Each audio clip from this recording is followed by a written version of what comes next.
Good morning, folks. Phil Gallagher of ThrabenU here for another Legacy stream. Today we're going to be playing Curses once again, and we have one of the primary Curse pilots, Reeplcheep, with us today. How are you doing, Reeplcheep? Sorry, I was taking a drink. Yeah, I'm doing really well. I'm very happy. I finally got around to writing my primer. There seemed like there's a bit of interest, and then also I'm very interested to show everyone else the new flip land because I think a lot of people were thinking it was pretty crappy. Hopefully, we'll see it do some cool things today. Yep, so in case you don't know what they're talking about, Palaka Predation is one of the new spell lands. On the land side, it's an ETB tapped black producing land, and on the spell side, it's target opponent reveals their hand, you choose a card with CMC 3 or greater, and that player discards that card. So, this card is looking specifically to trade with a few problematic cards for the Curse's shell, such as Force of Will, Force of Vigor, and maybe some things like Show and Tell as well.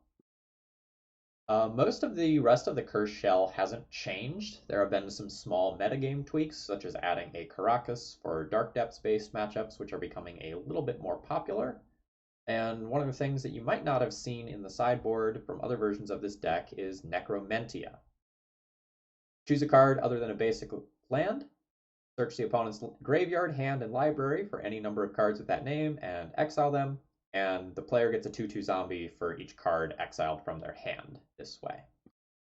So this is similar to other discard, surgical extraction, extirpation type cards, but slightly more flexible. The biggest improvement is that it can hit all 4 copies of a land, which none of the other ones can do it, which is helpful against Dark Depths and Co. Yeah. You're not going to bring it in a lot of matchups where this happens, but there are also some weird scenarios where you can cast one of those and completely rip someone off of a color. So, bad example because you probably wouldn't do this, but if you were to board this in versus Rug Delver and take out their volcanic islands, like no more lightning bolts, no more Dreadheart Arcanists, or anything of that nature.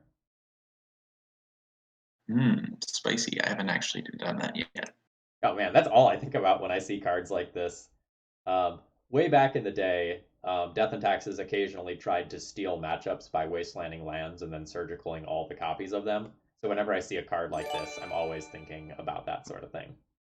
And obviously, Reeplcheep, thank you very much for the continued support. Let's hop right into some matches. I'm excited to play with this deck. It's always a lot of fun. I have to stop testing bad D&T variants. I have to keep opening chests for play points. But I can't help myself. Oh, that's loud.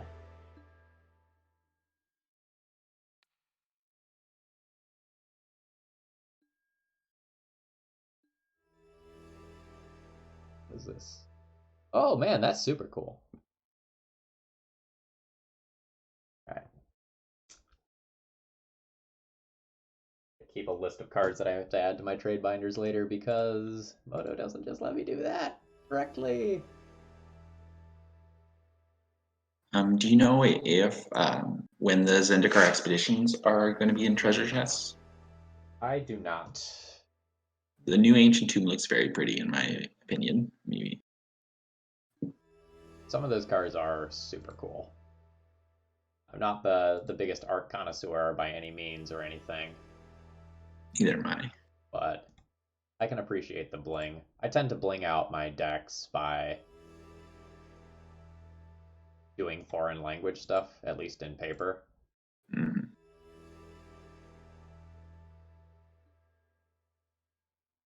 Oh, they already are? Nice. Okay, there's a 45 play points. We're good to go.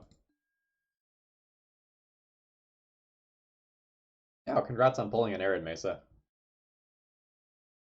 I never know how much some of those alternate art things are going to be because sometimes they're like pennies on Magic Online and sometimes they're randomly large amounts of dollars. I do remember that, Jay, about like a week or two ago. That was very funny. All right. All right, let's see. Let's see what that Sea Dasher Octopus is worth that I pulled. See, I assume nothing. This site doesn't tell me about the alternate art. Whatever. I'll figure it out later. It looks cool. I hope somebody wants to play with that. I've seen it slip into Legacy a few times. Well, this one does not produce mana, so we're going to ship that. Ooh. That's also awkward.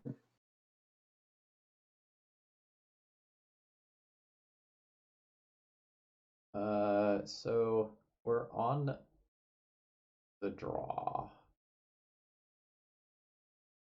With predation, we have more than 50% mana sources. So I don't like it, but I would consider this better than the average 5. I think so. I think I want to keep this and pitch a Chromux.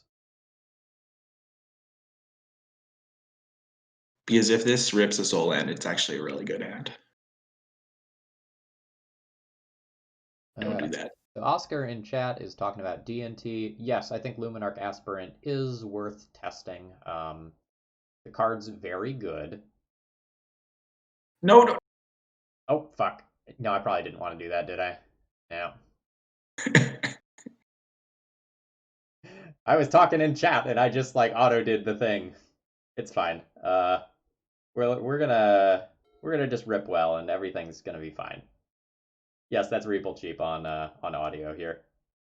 So Oscar, I am testing for Luminarch Aspirant in most of the lists that I'm playing right now.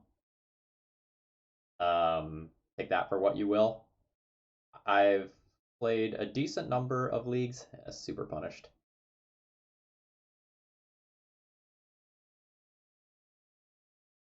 I've played a decent number of leagues with Aspirant, and I feel confident in saying that it's good.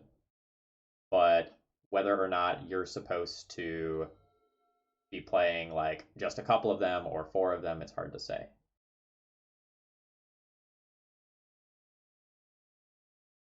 Hey, Reeplcheep, would you just say anything? I did a volume adjustment.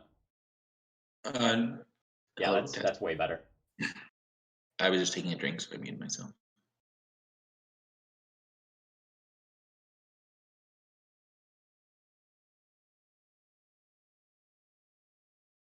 We're not gonna imprint the Karn here, before anyone asks. We're just gonna play this one out nice and easy.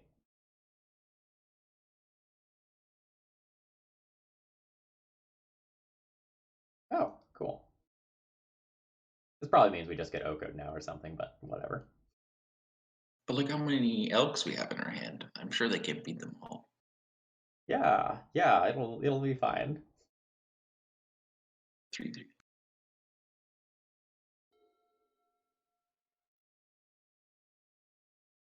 Oh, well, super happy to see that, but Yeah, it happens sometimes with this deck. all right. Do we want to play the redundant chalice on 1? My thought is yes. Yeah, I think so.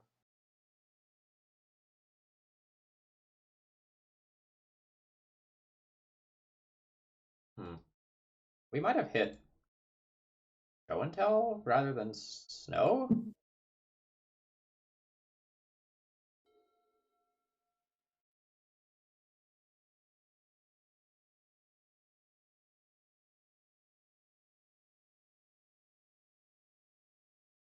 Yeah, Oscar, I'm playing 1 Revoker in most of my D&T lists right now. I'm playing 0 Jailers in most of my lists. Yeah, we hit show and tell instead.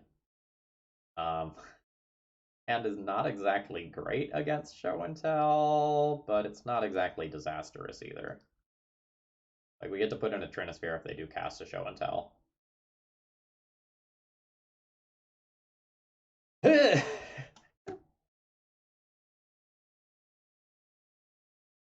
be fair, with a mulligan and 8 draw steps, only seeing 1 land is kind of unlucky. Yeah, like, even if I had played this correctly and, like, put the ley line under the Chrome Mox initially, we still have drawn sort of exceptionally poorly. Yeah. But at least with predation, we have three or four more lands to hit than a normal Stompy deck.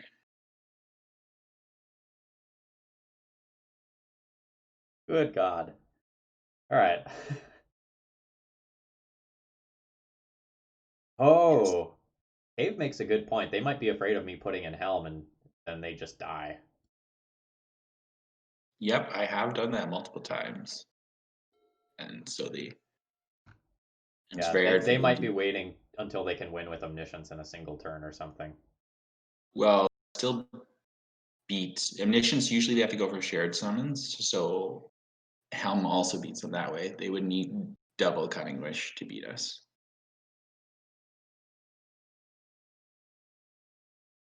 So yes, this is the one. This is the times where Dark Ritual looks very bad compared to Simian Spirit Guide.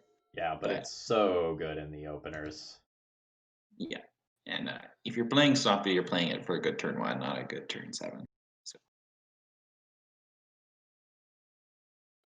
All right, strong draws here.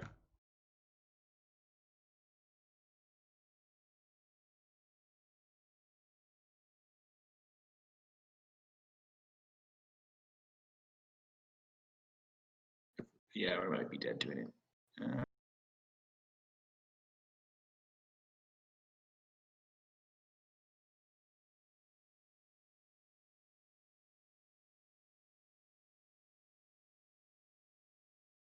And Echoing Truth is potentially pretty good for our opponents here too. Mm-hmm. Taxis, we call it curses. Or curse stompy. The mono black stompy list that features traditional lock pieces, but also adds Leyline of the Void into the picture as a game one hate piece. And it tends to finish by getting a Curse of Misfortunes into play, and then getting in like stupidly large and powerful enchantments such as Cruel Reality, which is no longer bugged. Yeah. Okay, I don't know that one. Counter target spell, counter activated or triggered ability, bounce a permanent, create a token, draw a card. Okay, that card does a lot of things.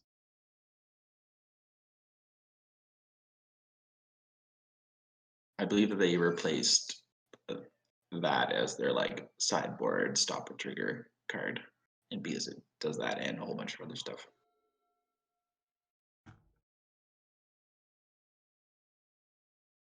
So I believe that's how they beat Helm. Stifle trigger, then some stuff. Truck. Okay, so now the question is, do we actually play a Trinisphere? I think I we kind do, but there's also the bluffing aspect of not playing the Trinisphere.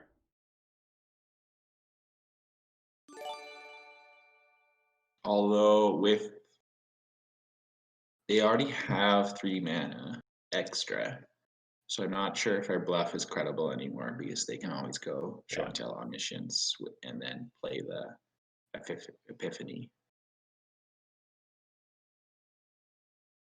It's probably going to get forced anyways.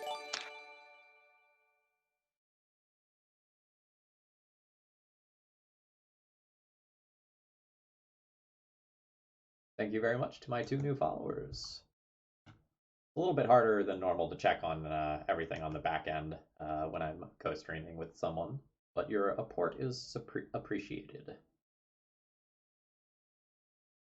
Kiki Jiki, Curse of Exhaustion has seen play every once in a while in this deck list, but you don't actually want to play too many curse effects in this deck. Like, you're looking to keep it to a small package of finishers.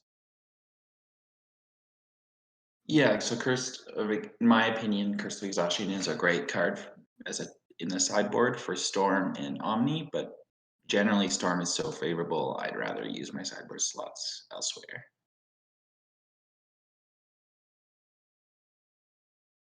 Yeah, so like the deck with like Leylines, Chalices, Trinispheres, Karns, a little bit of discard to supplement that, as well as like a handful of annoying other finishers.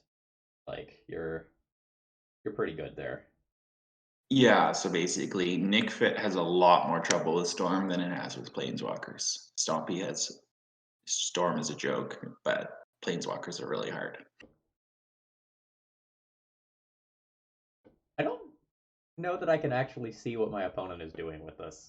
Like, I know they're bouncing this, but all of the text of this is highlighted, and like they definitely can't do one of them. So that's interesting UI. Yeah, Moto things.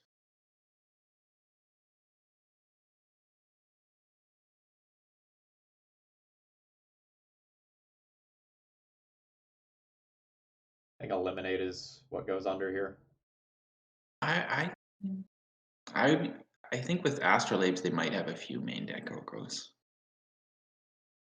Okay. This might be a more mid-rangey version. And the second light line's probably not doing much either. Obviously both of the cards are not very good.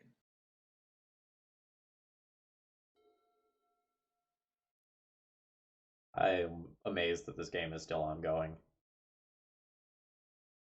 Perhaps this is the all four show and tells are in the bottom five cards sort of thing. All right. What do we want to do this turn? Kind of want to Chrome Mox, pitch Cruel Reality one way or another. I Well, if we resolve a Trinisphere, putting in Cruel Reality is one of the better things to do. okay. So I think you're pitching Eliminate here. Okay. Question is, do you want a Trinisphere with 1 mana up to bluff Helm, or just get cards so you actually have a Helm? I don't know. I'm going to assume they have another force, so I would just lead on the Trinisphere in my opinion. Sounds good.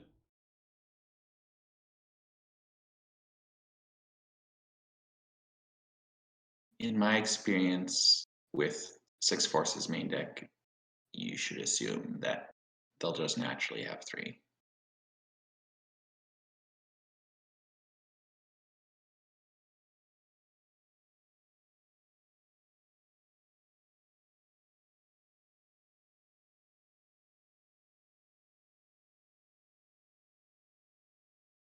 Yeah, I'm so amazed that we're still in this game after having one land in the top, like 30 cards of our deck.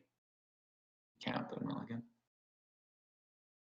Yeah, I think our opponent has drawn basically all land and one drops this game.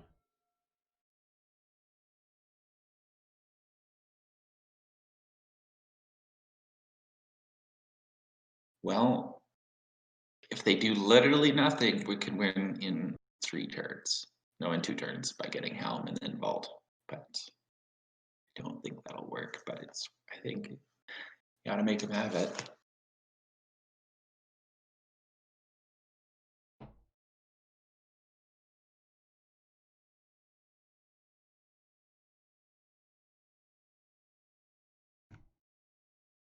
All right, that was a longer pause than normal, so they have something to think about now.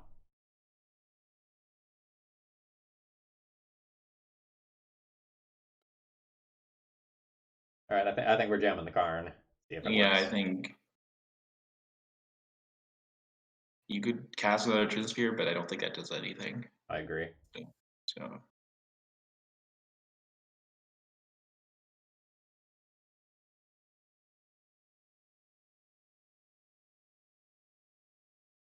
what? Okay, get the help. Yeah. I don't know why we're not dead yet, but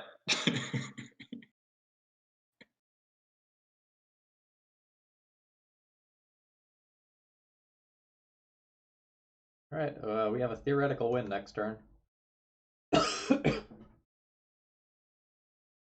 We also might just beat a show and tell or an Emrakul at this point with Cruel Reality, right? yeah, Cool Reality beats just Show and Tell Emrakul, but um, it doesn't. It might have issues versus other things.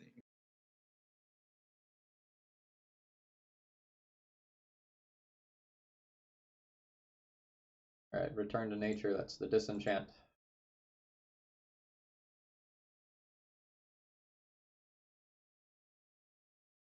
if they're spending a Cunning Wish killing Leyline, we are very happy. Yep, that is exactly what just happened. Wow. I don't know. Did they forget to register show and tell or something?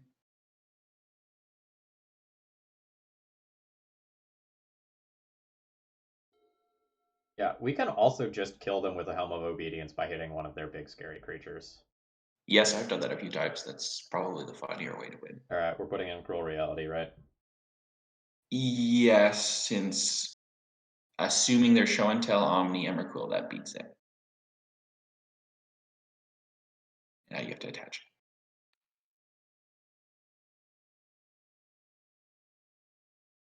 it. And then it's just a 6 mana take another turn spell, which is fine. They've already used their Stifle ability in Sublime Epiphany, so They've also used their artifact enchantment removal card already, so yeah, so that we win there. That's all they have. Yeah, so this matchup's actually I didn't think it would be better, but it is actually quite a bit better than Sneak and Show, just because we have so many good things to put in off Show and Tell, but we don't have a ton of answers to Sneak Attack. interestingly, our opponent is going to shuffle back in the Show and Tell and the Emrakul, but not Mhm. all of the stuff that was exiled previously by the Leyline. Oh, interesting. Well, they have 4 turns to do that again.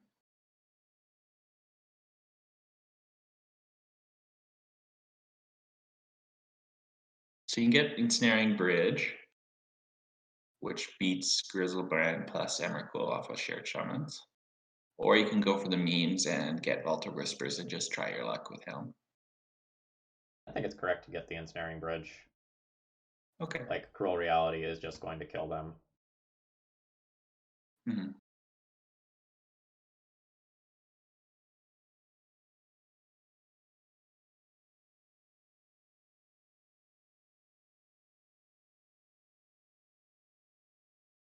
Yep.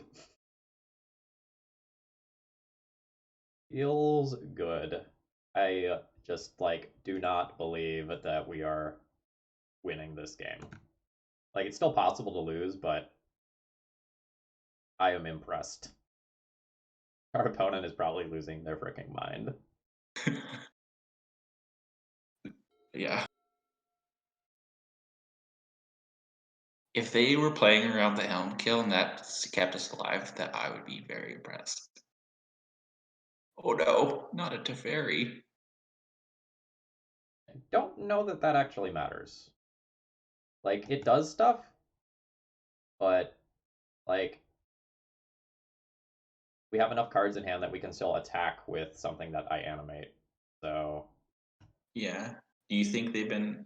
They can't have been hand. Do you think they've been holding a Quaddle in their hand the whole time? no.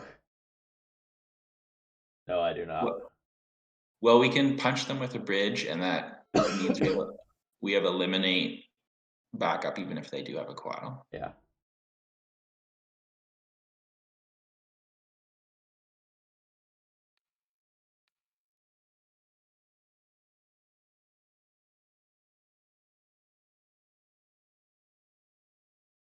Oh, it's very passive.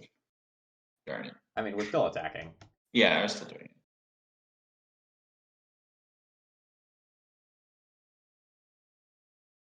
Still so confused what can be in their hand. We have 5 mana available. Seems like I play out the Helm here.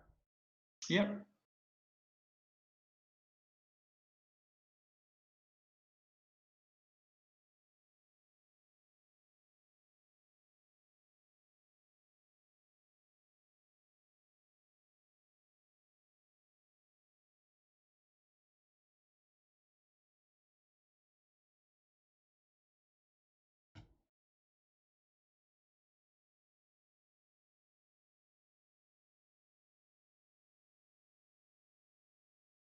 I'm totally fine if this gets a counterspell so that Cruel Reality doesn't later.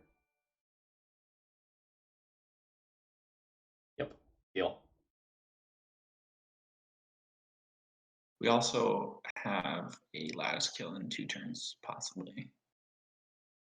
Joop, thank you very much for the continued support. I know you recently added a donation deck list to the queue as well. That's not up on the website yet, but it was a spicy deck list. Morning, Arkin. Hope all is well for you.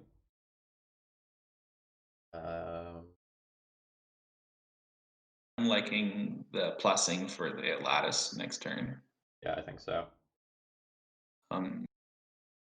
Although bridges are a 3-turn kill. Yeah, interesting. I guess I plus attack with the bridge if that trades with an Ice Fang. It's not the end of the world because. Alternatively, this you could play a Trinisphere and then attack with the one that's not summoning sick. Yeah, I think I like that.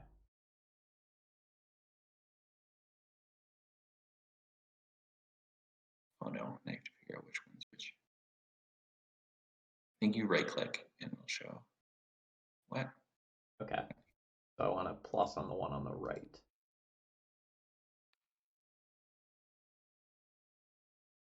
I hate though when you do that, it switches positions. Yes.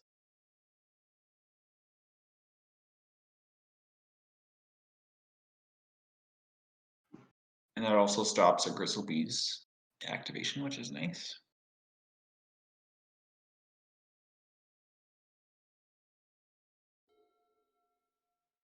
We beat Emrakul attack at this point. We beat Griselbrand very easily at this point. Opponent needs both of them plus answers to Ensnaring Bridge. Yeah, getting them to use the Return to Nature on the ley line was really key.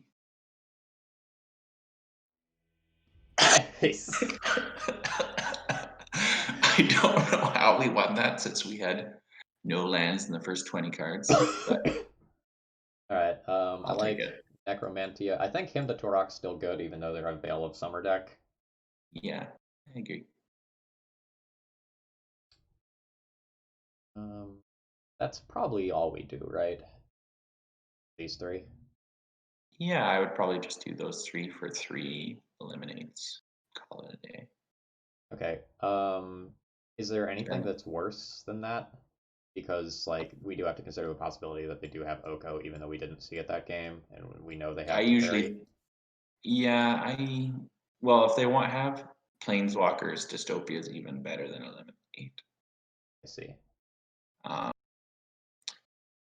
so if you wanted to do that, I would bring in the Dystopias as well, and then cut all the Eliminates and cut the Curse of Death's Hold, since they're unlikely to have more than 1 or 2 creatures.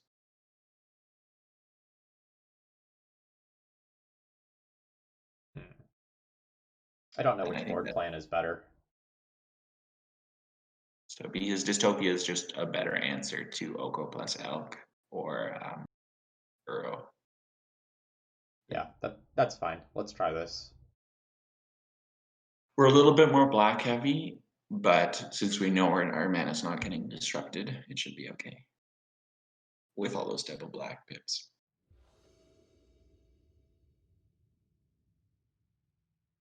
Uh, do we keep this? They cast Show and Tell, we put in Overwhelming Splendor. We have turn one Chalice of the Void as well.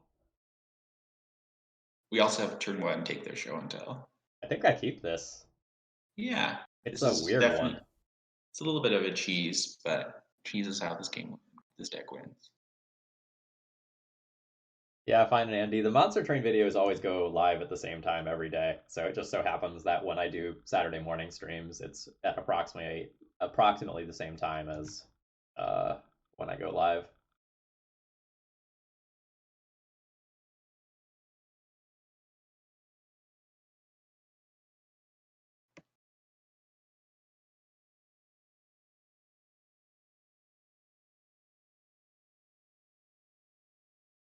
Okay, I have 3 great turn one plays. I think I'll let you Trinisphere. decide. I think Trinisphere is probably the worst of them because it's going to make a follow-up play much harder. I think.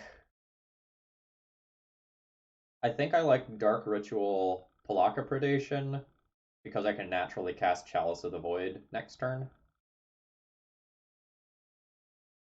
That means I have valid plays 2 turns in a row.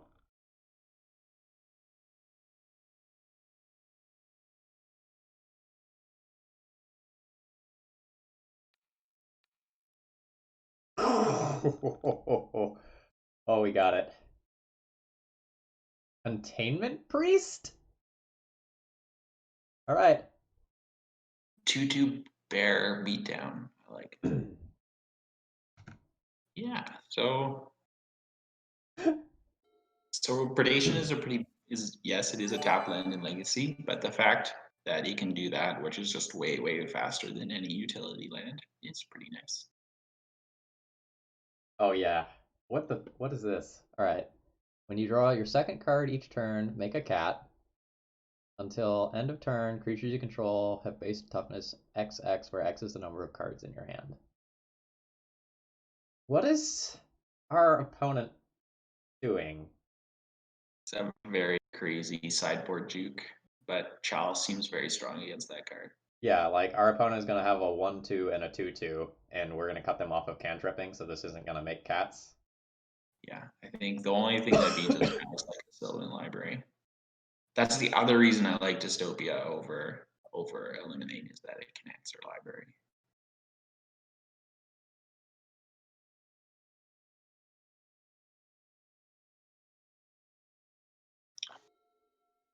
Okay, they have a 7-turn clock. Hopefully we can draw some lands.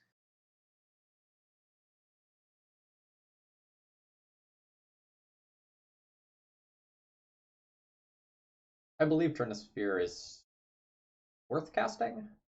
Yeah, I think you're probably wanting to you want to put the Splendor in anyways, so I would just cast it. Oh, right, I have Urborg as well. Now it's definitely Yeah, worth casting. good old life gain land. Too flash, too strong.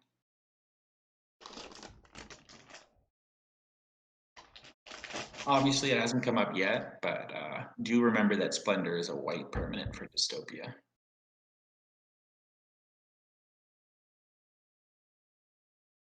I think it's Jam the Curse time.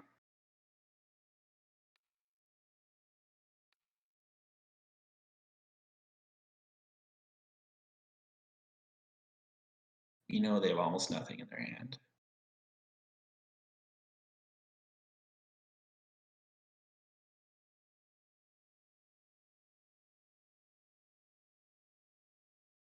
So I'll be honest, I did not expect the go wide plan, so we might have a few issues, but hopefully the Abyss should be able to kill them before they make too many cats. I mean, we just put Roll Reality into play, and I think we just win. Yeah, I'm just saying, if they had a Sylvan Library right there, they might have been able to make enough cats to like keep going because I took out that soul, but I think we're good here.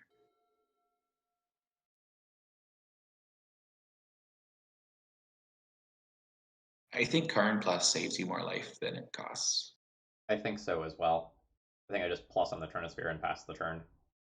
Yeah. And of course, it always gives you the draw land, Helm Kill.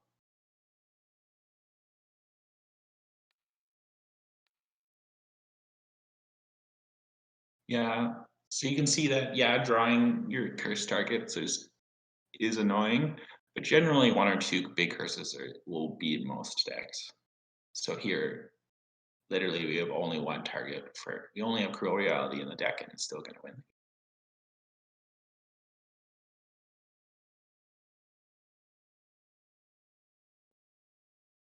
It doesn't come up that much, but you can use Curse of Misfortunes to shuffle your deck when you were playing Murderous Rider. But there's no Murderous Rider in this list. I think I minus and get Ensnaring Bridge and cast Ensnaring Bridge. Sure, that's just another thing they have to deal with. Like it. It doesn't cost us life.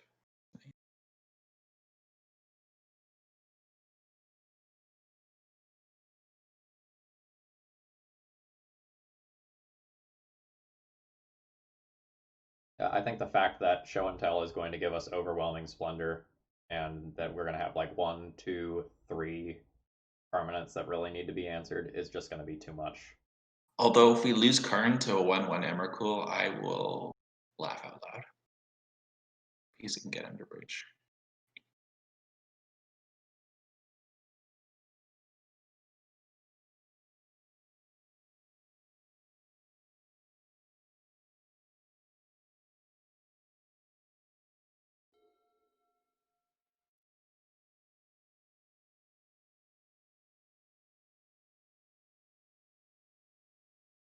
You for shrinking your creatures. Oh, they can't. Oh, darn it, Urborg. Normally we would have been able to get them with their fetches and transfer, but yeah, Urborg.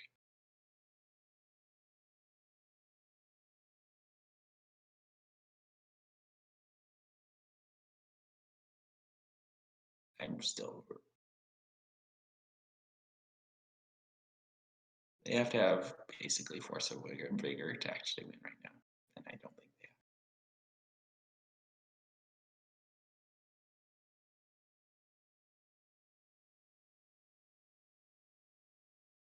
have. Cast a new Trinisphere plus on the other Trinisphere pass. Well, the fastest way to win would be to get Helm and just cast it, and then activate the next turn. But I but don't then I don't know that I want to take 2 damage. okay, then yeah, I'll get plus. You just plus on the Trinisphere because they almost certainly have nothing that removes just creatures, and then play the other one and go. I don't know, like maybe at 7 life it's fine to just cast it. But they're just dead, so they're conceding. Yeah. I don't know how we won the first game, but the second game was more like a typical game goes. They just oh actually no, they had weird cyber plans. But we take those.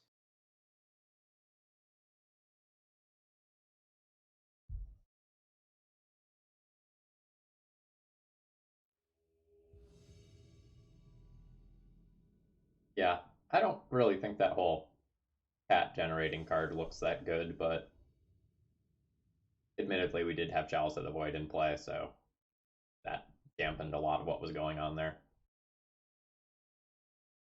Okay, is this a keepable hand? We just cast a turn 2 Curse of Misfortunes.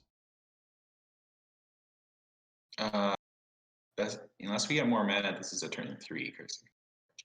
Oh, right, yeah. I think that's too slow with no disruption. Okay. Especially on the draw. If one of those was a soul land, I would keep it. But that's much better. Pitch one of the Curse of Misfortunes. Yeah. So now you need to decide, is it better to use the predation for acceleration or for disruption? Well, our opponent can choose take our Trinisphere, and then Lack of Predation probably does nothing in this matchup. Yeah.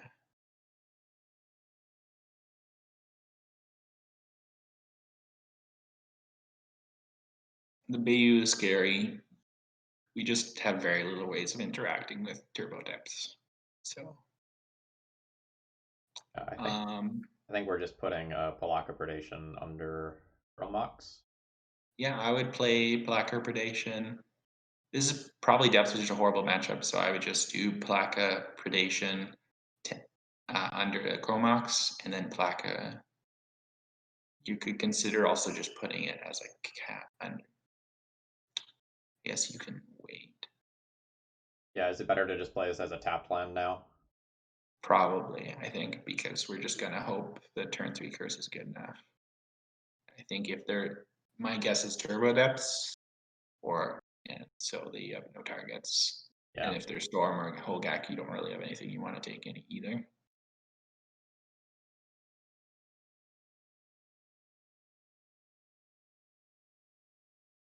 Oof.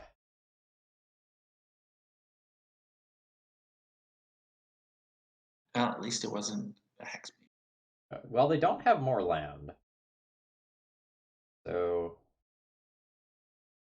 Yeah, I guess we just can't dot seize the top of the deck, so we just hope we get something that wins before we die, which is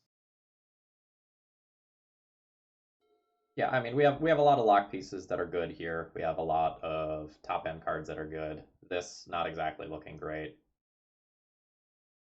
Um, might be slow depths. Maybe we can ping a Bob or something. yeah, like if we hit a Reclaimer or we hit a Hex Mage that's just played out naturally, it's totally fine.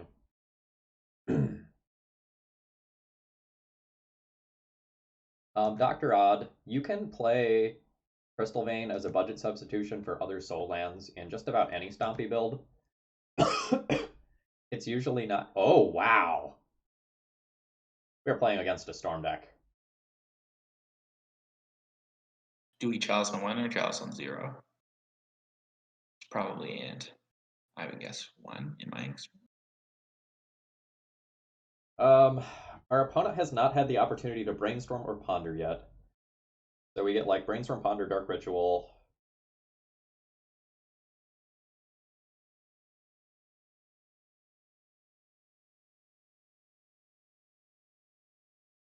I think if they had zeros, they probably would have already been able to win. So Yeah. I'm not thinking about 1 or 0. I'm thinking about 1 or 2. Okay. Because like if we shut off 2, we shut off Cabal Ritual as well as the Infernal Tutors. And Yeah. Can they be? Can I guess they can always just find the tendrils. But don't you think they might have the tendrils if they kept a land with no blue source? Hmm. I think I'm gonna play Chalice on 2. Okay. It like our eliminates aren't gonna matter. No, 100%. So like these are maybe Chrome Mox food. But if we keep our opponent from tutoring and we keep them from doing the thing that nets them the most mana, we might shut off the most outs here.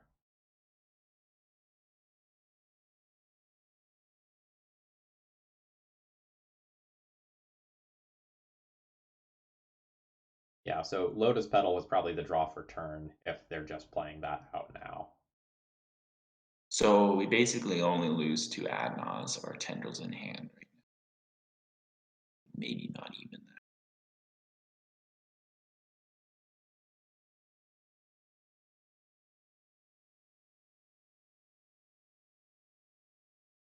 Yeah, duress is fine. Oh, that's very good. Yeah, that and then coding their land should be GG. Another game that we somehow won. I don't know how. I actually can't get coding. We have Chalice on 2. You're right. I forget about that. But luckily, in this matchup, all you care about is the passive. Okay. So this is fine. This is fine. Do you bring in Plague Engineers for goblins? I would bring it in if you have other things to cut, Okay. but I don't know how many. This build has less removal because of predation has less removal. All right. So like I would eliminate. also Go I ahead. would also bring in Helm of Obedience. As you can see there, Karn passive is already GG, so you generally can bring in your targets that are relevant. Okay. So 4 eliminates come out very easily. What, if anything else, do you cut? Like, I guess Overwhelming Splendor doesn't do anything, right? Yeah, so I could usually cut a Splendor for like 1 Plague Engineer. Okay. Then I think I like the rest of the stuff that's here. So you can board in. Predation is not amazing, but it's still a land. So I So like this, I think. yeah, there's like you could maybe if you wanted to cut one of the predations for another Plague Engineer, but that's kind of near their hair. That's kind of person preference. Yeah, Block of Predation is kind of awkward to cast. Yeah, because it really only hits natural Adnons or tendrils. Yeah, I think I'm comfortable doing that. But just having an extra tap land is very helpful when the best card of the matchup is Transfer.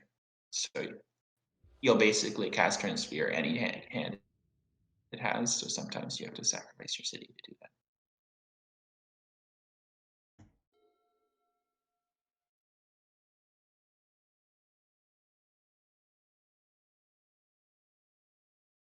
Oh, nice. Yeah. We're actually going to get to Chalice on one. I didn't think that So was going yeah, to happen. Chalice, 3 ball, play a tap land, hopefully curse on turn 4. Seems like a pretty nice curve out. Ooh. Now we probably just 3 ball on turn 1 instead. Yeah, I like 3 ball on turn 1, Chalice on 1 because you want to turn 2 because then you can play your tap land and then turn 3 curse to start clocking. So I would exile curse here just because we want to make sure we have 5 mana sources. Actually, do we want to Chalice on 0 first? Yeah, if you think Chalice on 0 is more relevant than Chalice on 1, assuming our transfer was, yeah. Like, our opponent has played out the Lotus Petal that they already have, but one of their best ways to get out from under a Trinisphere is by... Actually, next turn I could just play Chalice on 2. Yeah, you could do that if you want. It depends on if you want to start clocking them faster or if you want to cut out their outs. I think I'm just going to do this.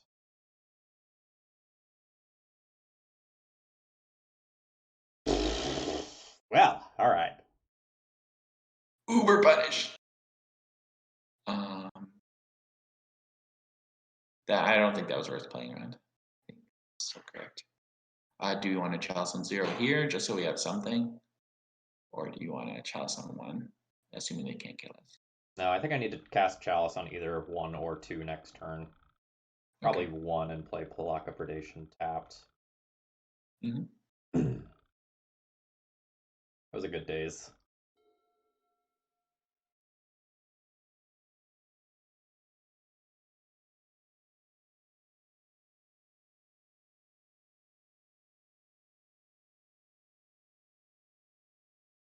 Oh god, so punished. But why didn't you play out some of that if you already had it?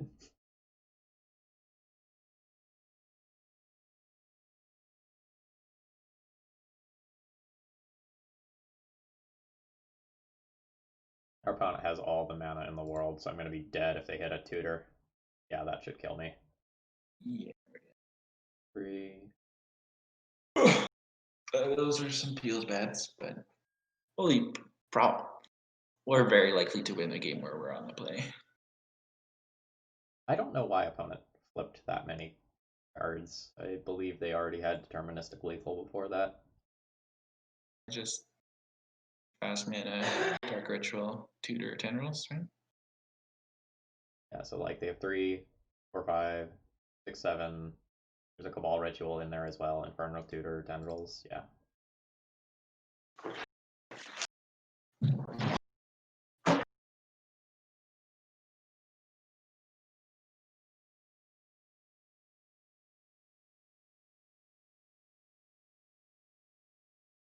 Oh, that's showboating and doing both.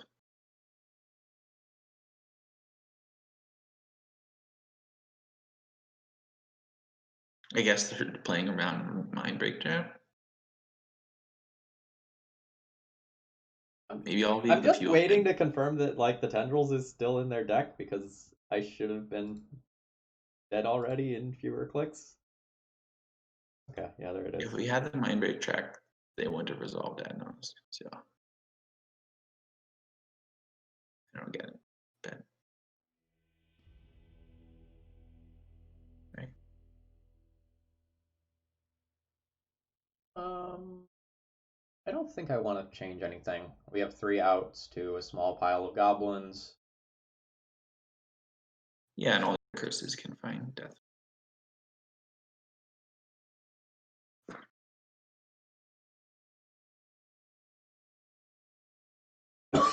Excuse me.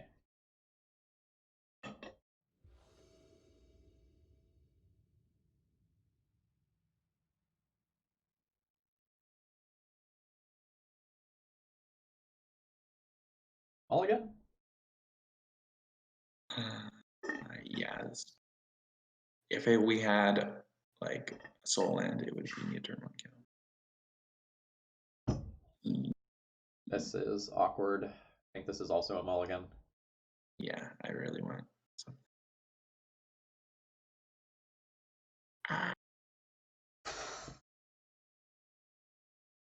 I think we just have to keep it.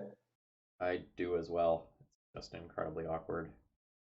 Any black source is a turn 2 kill, which is probably the best we can do. And any colorless source is still a turn 2 turn sphere. So I think we're pitching Curse for sure. I would curse and Trinisphere. On a mull to 5, we have to take a risk. Okay. This is any black source is a win. Especially, it's nice because it wins through decay or something if they kept an interactive handful of them.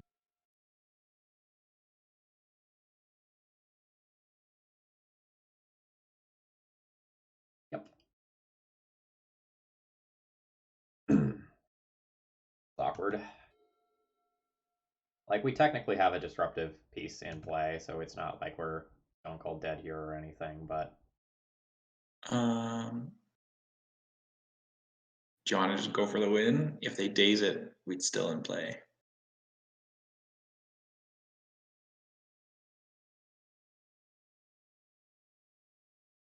yeah, I think I cast the Dark Ritual and see what they do. Sure. Very possible a Dark Ritual would trade for a daze. Like, there's some very weird things that could happen right here. Okay, now it's resolved. I think we go for Helm. Yeah. And this plays around if they kept an interactive hand, if they have to chain a vapor the ley line. Sort of.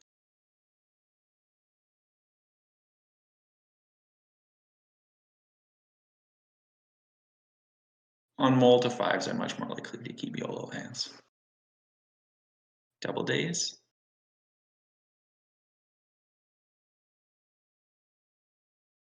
Okay.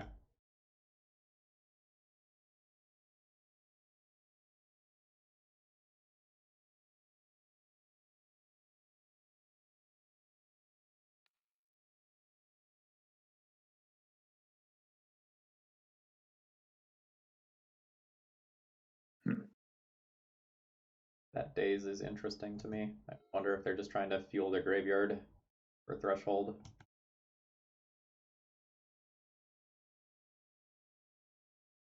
All right. I mean,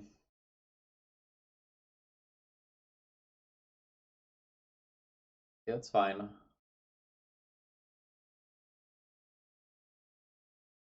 Oh, we're not dead. Opponent's just making goblins. Please make goblins. Oh wait, no. Does Pass in Flames lethal?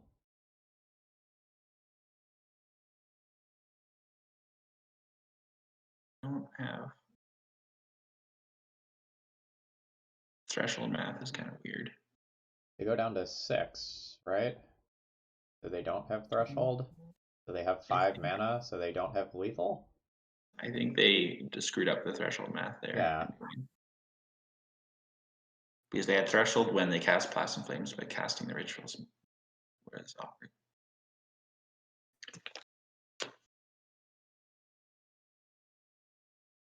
I guess that exact sequence Trinisphere was better against, but I think going for Helm was still correct.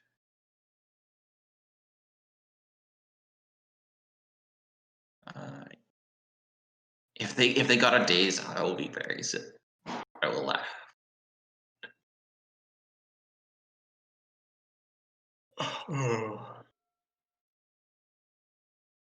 Well, that's why I guess you make them show.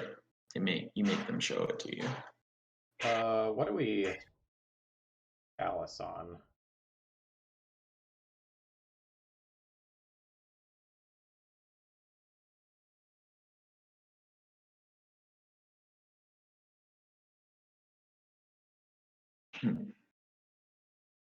Like, do I just take them off of cantrips?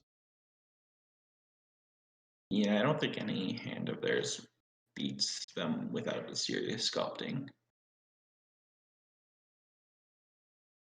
Additionally, do they play multiple Arcane Truths, or would they? Do you think they're more likely to have a Chain of Victory? Yeah, you have to take that down once, not twice. No, it's poorly worded. All right. You need to pay. You have to take it down to the cost of XX, not the cost of X. So 2. Yes. Done. And they made that card so much worse to work with.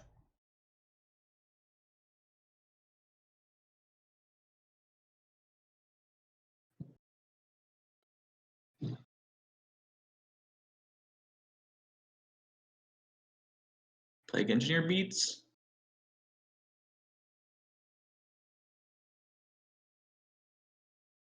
I guess. So I think the way we can lose would be like land, land, land ad nauseum.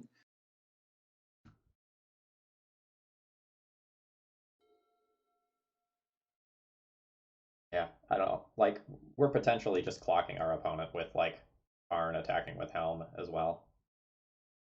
There's, well, I guess this already wasn't doing anything. Yeah. So definitely on turn 7, it's a little bit worse than Spirit Guide, but on turn 2, on turn 3, you see how it got us a win. It would have gotten us a win that we didn't otherwise.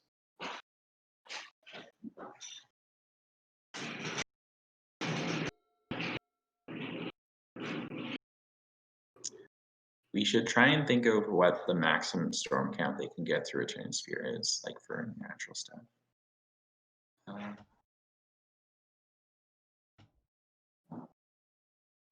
I maybe should have just, like, Karn plus attacked there. Yeah.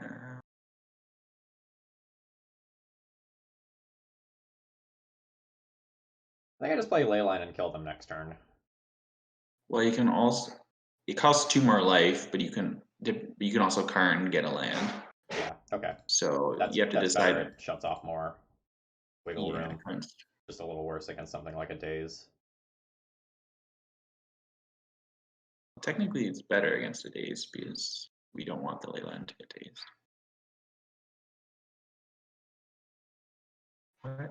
Oh, I already played Lyn this turn? Okay. Okay.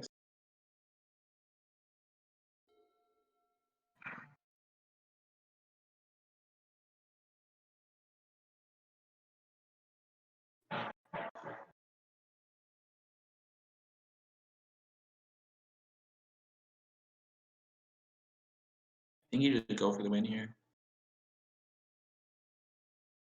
I'm getting a little bit low on life, but I Yeah. don't think they have an answer to this.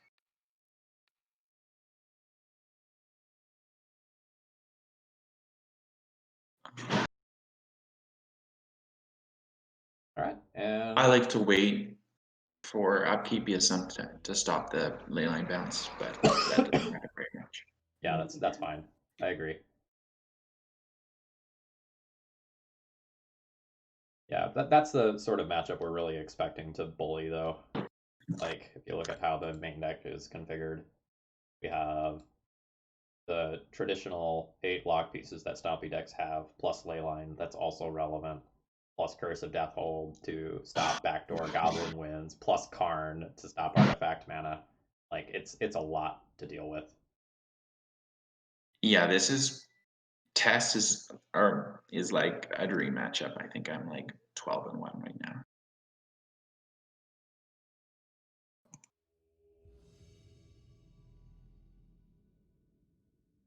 So yeah, we're 2-0, although I'm not sure we deserved all of those wins, but we'll take them. Seems fine. Leyline chalice Yes, turn 1. yes, he was on Ant, but Ant is also still very favorable. Test is even better because they don't even have discard.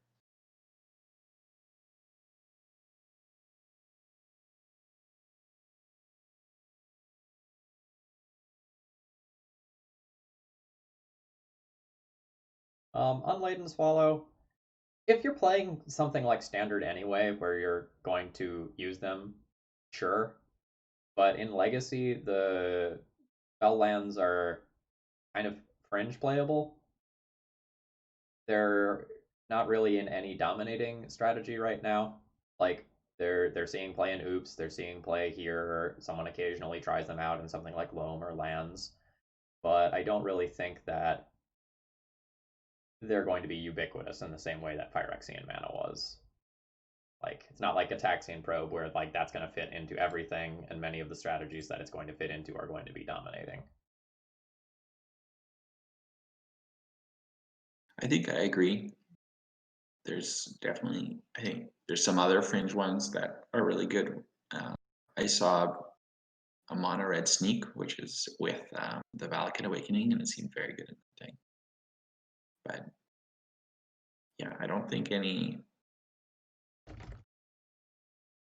The best decks in Legacy are going to be multiple colors, and you can't really get the utility lands into multiple colors. All right, we potentially have a very quick kill here. So I don't think I need to hardcast a Palaka Predation this turn. I think I'm just playing this as a tap land so I can play either Helm or Karn next turn, unless our opponent Yeah, if has we're a assuming Thalia. this is Death and Taxes, we don't really have that many targets we care about that are 3 mana. Port's real good against what we're doing. Thalia's pretty good against what we're doing. Yeah, but isn't it so great we have 2 more lands than we normally would have? It sure is. That's noticeable here. Because in previous builds, they were like they kind of replaced like 1 or 2 castles and one or 2 Murderous Riders. So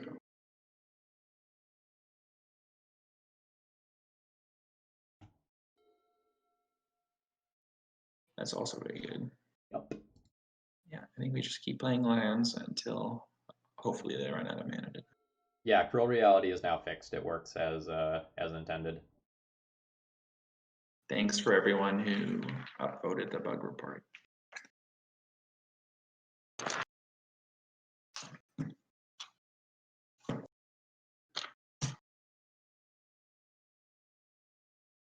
Our opponent's now in this really weird position where they need to pressure us, or we probably have inevitability.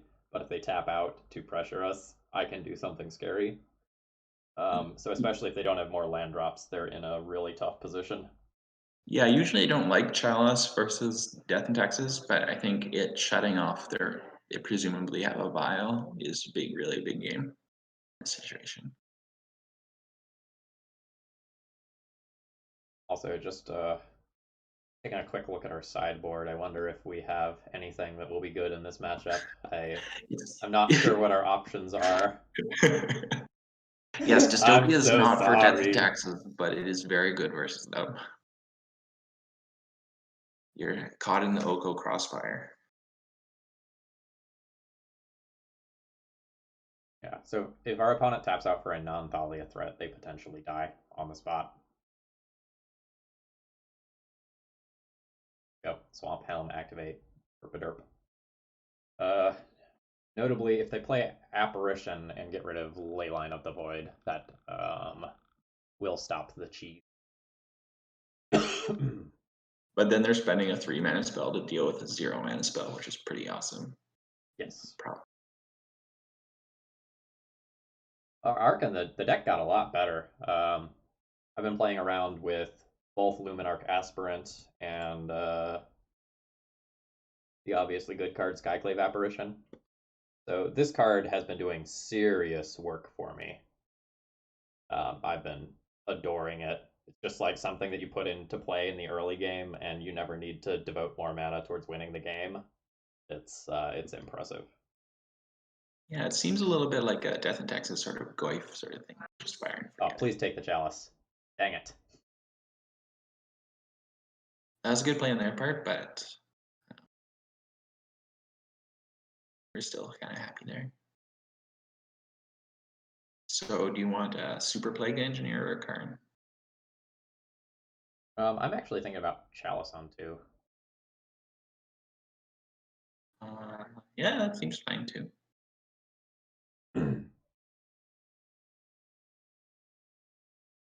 It just really sucks if they have Flicker Wisp. Yeah. I don't know that that's the best way to spend mana here. Curse of Deathhold is definitely the best thing against Flicker Wisp.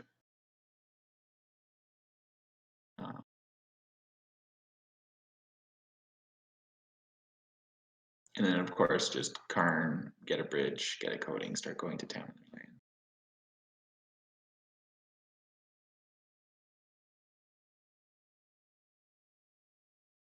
Let's assume that this game is going to go long and just play this. Yeah. It also keeps your Karn loyalty higher, which is nice. It is also 5 CMC, which means that a Skyclave Apparition blink doesn't eat it. The So like definitely the curses being more than 4 CMC is quite relevant. we just stopped Mom, Flicker Wisp, Engineer, Thalia, Revoker, and if our opponent is playing it, uh, Luminarch Aspirant as well. You can see their times.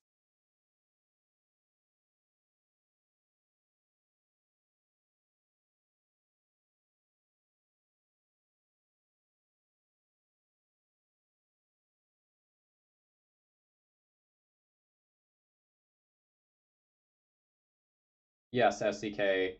Creatures with ETB triggers will still trigger, but they will die. So like they'll die and the trigger is placed on the stack. So like they're dead before the trigger resolves.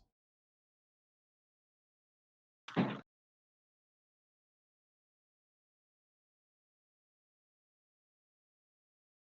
think our opponent has a Flicker Wisp in hand. They tapped 3 mana, which makes me think that they were going to do something like Flicker Wisp, blink my planes, and then Rishadan us, and then they realized Curse of Deathhold was going to kill that.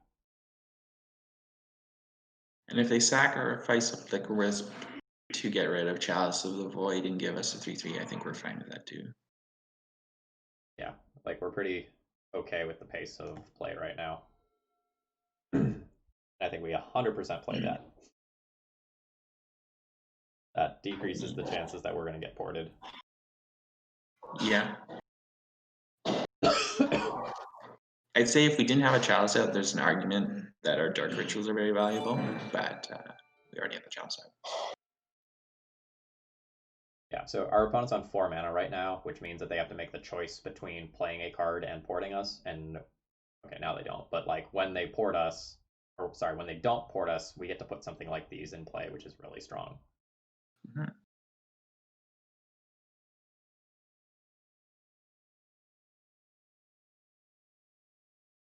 So you see, if those Placer Caverns were a Murderous Rider, we would probably be dead right now. So extra lands really helping smooth out our draws. I think I'm going to take 1 damage this turn. Yeah, I think there's scarier things than a 1/1.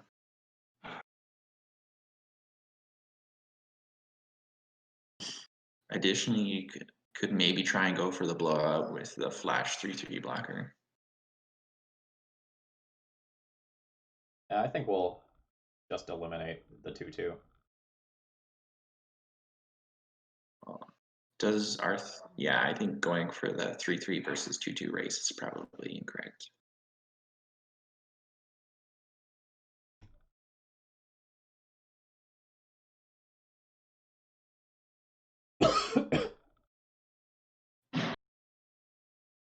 There is a world where leaving them with the larger creature is correct, though, because of Ensnaring Bridge. Yeah, but you can also put a 3/3 blocker into play immediately if you want to. Yeah, that's true. Yeah, let's take the creature with evasion.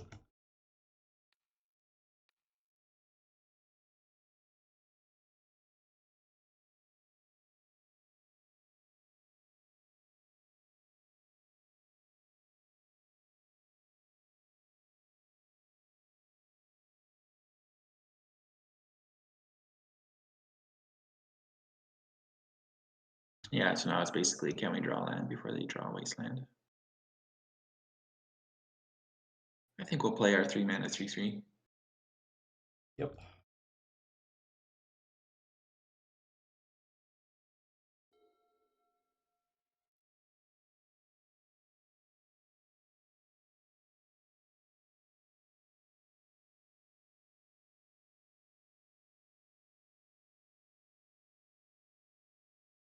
Arkin, we have 4 Plague Engineers in the sideboard as well as 2 Dystopia. I'd say both sides have a real fighting chance.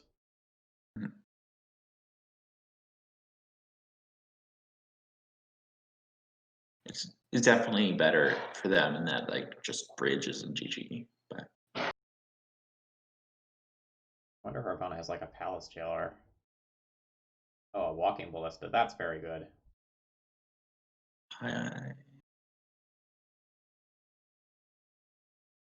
oh, and also we're playing 2 dystopia on top.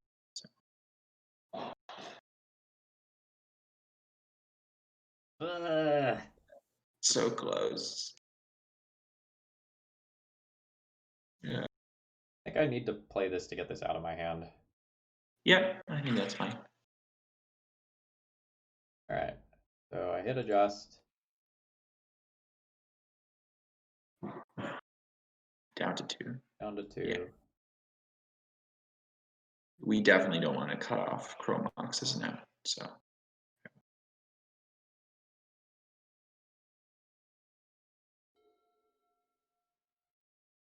However, they can only ping once, but I guess they'll just keep growing it.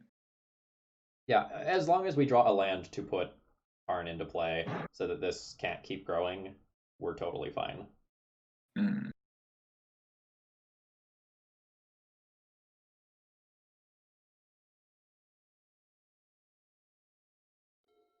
Oh, they didn't port.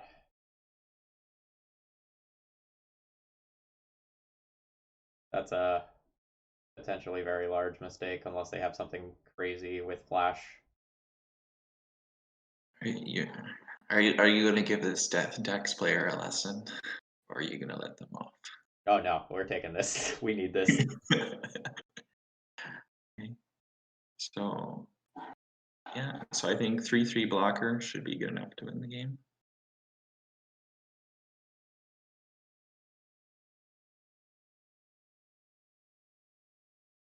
We have gotten a lot of wins we don't deserve this game, but we've also got very unlucky. So Yeah, opponent said did not mean to click through there.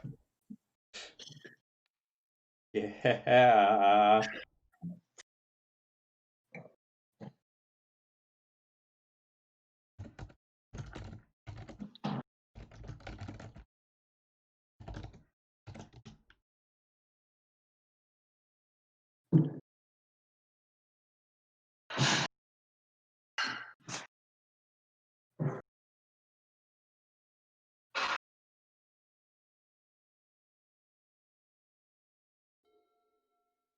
Opponent can still do things with like a Flicker Wisp or a Palace Jailer or something like that, but a lot of outs are cut off here.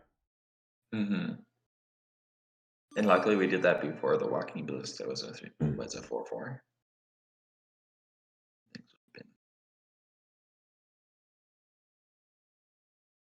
Ooh, how about Karn? That's card's pretty good.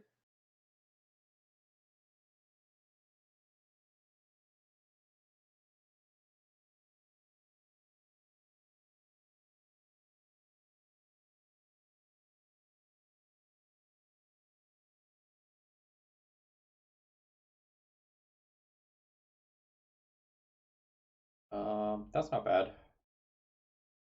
Yep. We have a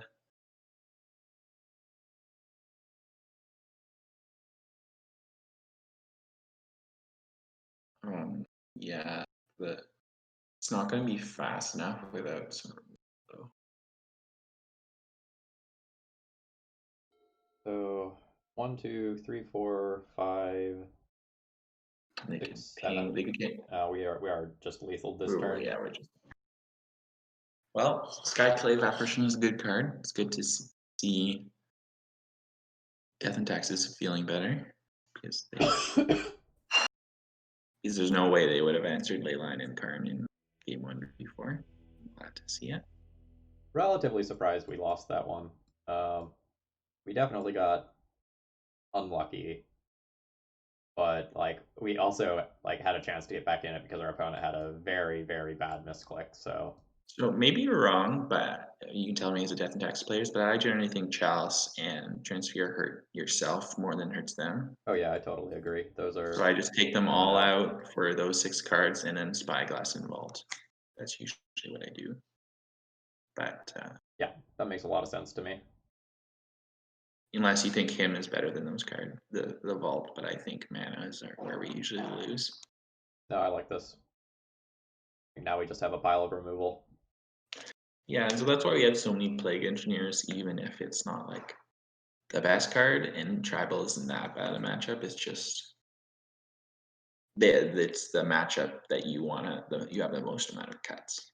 Yeah. I think it's very rare for Death and Taxes to beat something like a Curse of Death's Hold in a game 1 situation. Hmm.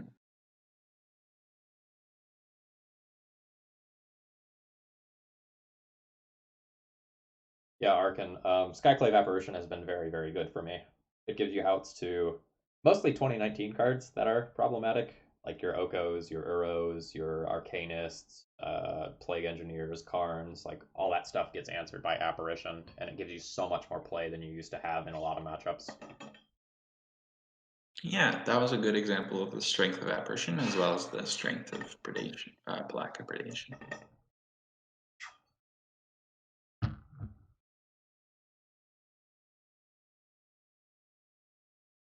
Uh, Arcan, it can't hit Omnitel. It's too expensive. Yeah, so the apparition only hits things with CMC 4 or less, so it doesn't hit Omniscience, doesn't hit Grizzlebrand, Emrakul, that sort of stuff. And it also can't hit tokens, so it can't hit Merit Lodge.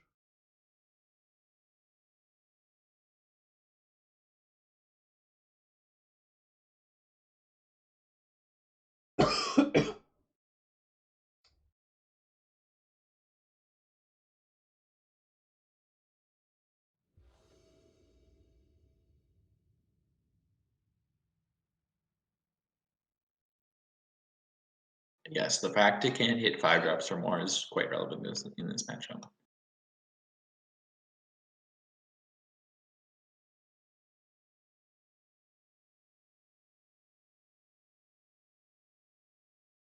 Keep turn 1 Karn.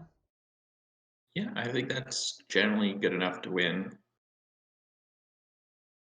And so now you have the so it's could be easy to miss, but the fact you have a land that you can exile the Chromox is extremely relevant here.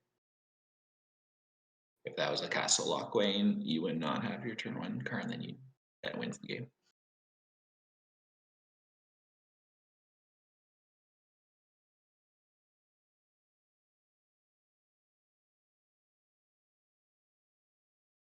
Because yeah, you can save 2 life by not playing 2.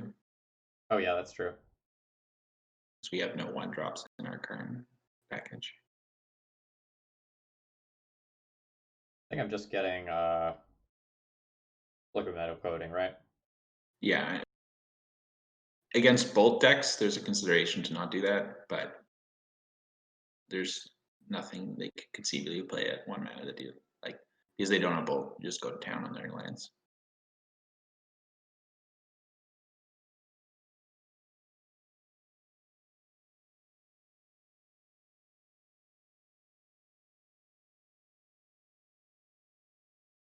So it's Pithing Needle or bust pretty much. They can put something like a mom into play, but that's like even if they have running moms turn after turn, I don't think that's going to do enough. Yeah. Killing their lands, it stops them from mana denying you.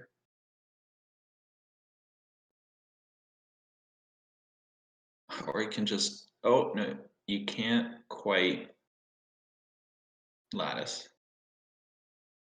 Yeah, I am 1 loyalty short of doing that, but I have that next turn.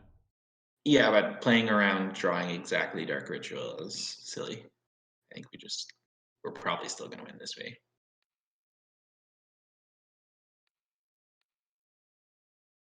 I don't know that I'm.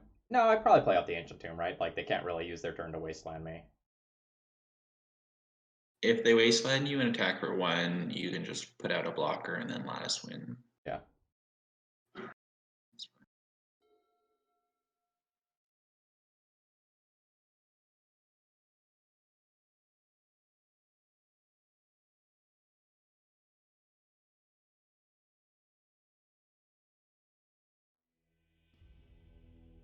Okay. We're not gonna change anything play versus draw here, I don't think. Yeah. Cards are just good. Mhm.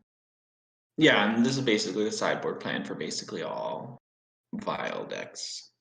Like you just Whew. take out the lock pieces for a huge wall removal.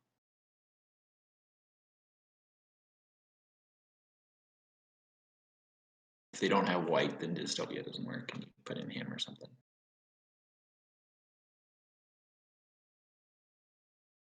I'm very happy with this configuration. Yeah. Just to talk about it, I also don't think it's crazy to bring in something like this and name Skyclave Apparition. I don't actually think we need to do that because we have so many relevant cards, but that's the sort of thing that is also available versus fair decks if they have like one very specific out to a lot of your problem cards. Yeah, yeah, against blue, they have a lot of different things they need to deal with, but I could see that against X. Definitely a one answer. Sometimes I bring that against the goblins just because the only way you're losing is turn 2 Muxus. I think we keep this and get rid of Helm. Yep. Helm is a 2 of mostly just because it's one of your best top decks, but it's usually pretty bad in your opening hand.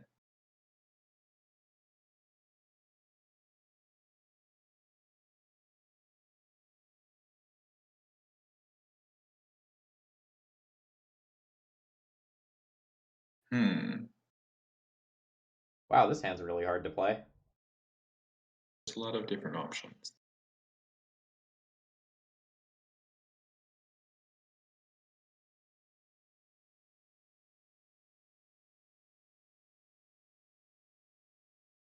As a D&D player, what is the curses or the Karn harder to beat in your opinion?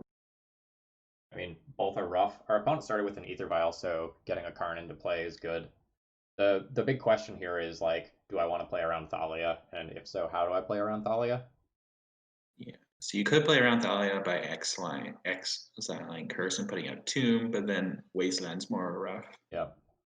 I think we're supposed to put a Chromox into play this turn, for sure. Mm-hmm. And I think this is going. So Swamp plays around Wasteland, Tomb plays around Thalia. Tomb's a little worse against Port. I think I like this. This lets me eliminate a Thalia that's played. But like there's a lot of branching lines for that turn cycle. Mm-hmm. Yeah, that's the other thing I really enjoyed about Eliminate and Predation being playable is you can you could feel a little bit more like a black mid-range deck instead of just a normal card deck splashing for curses. Because you have a little bit of removal, a little bit of discard. Damn.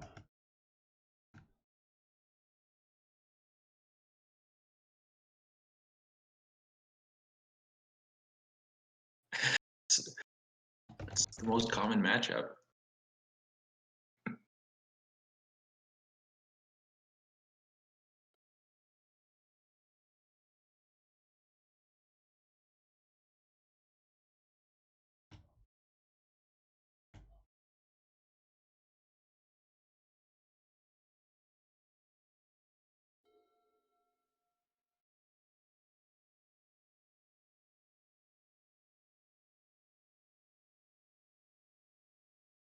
All right, we're dead. I don't think we're coming back from this. Always top deck a Plague Engineer.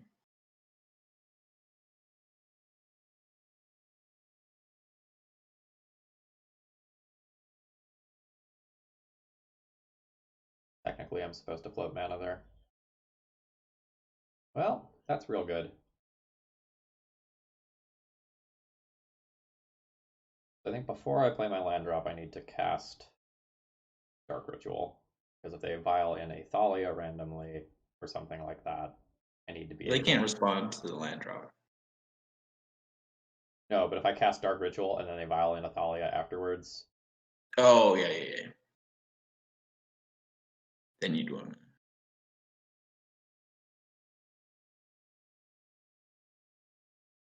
The nice thing about cards is get to see what they put into play before we decide what we want to do.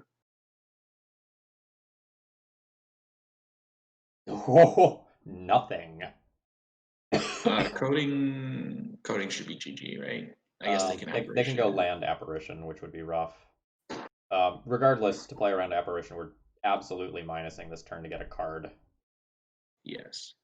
If you think they have apparition, we could get spyglass, so at least it does, or bridge, so it does something. But the higher upside play, of course, is coding.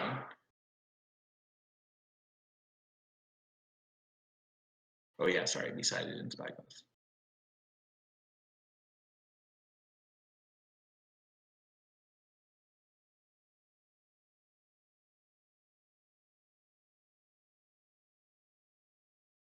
Other than apparition, do you think they have any plays that deals with Karn? Like just Probably three-ish apparition, one-ish revoker. Well, revoker we can eliminate. Yeah. So I'm gonna get the liquid metal coating. Like it sucks if they have apparition, but if they don't have apparition, we take them off of apparition for the rest of the game by blowing up this plains. I was just thinking there's a possibility where we get bridge because there's almost nothing they can do next turn that we can't eliminate and then get coding the turn after. And this at least leaves us with a bridge if they have the apparition. But I guess this means they have to have a plains this turn, whereas my line gives them more time to find. Yeah, we're saying you need both white source and apparition this turn. That's not it.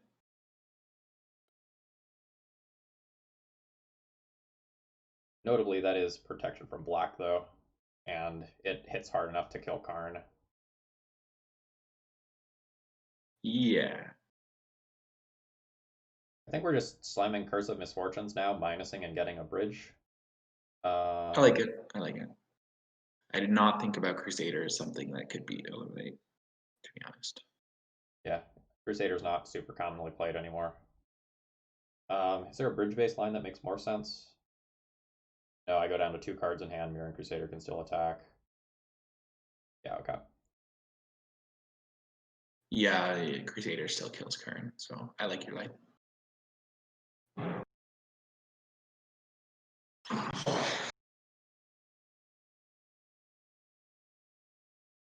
With Apparition, they should be playing less Council's Judgments and stuff, so a resolved curse should be able, right? Yeah, that should just stick.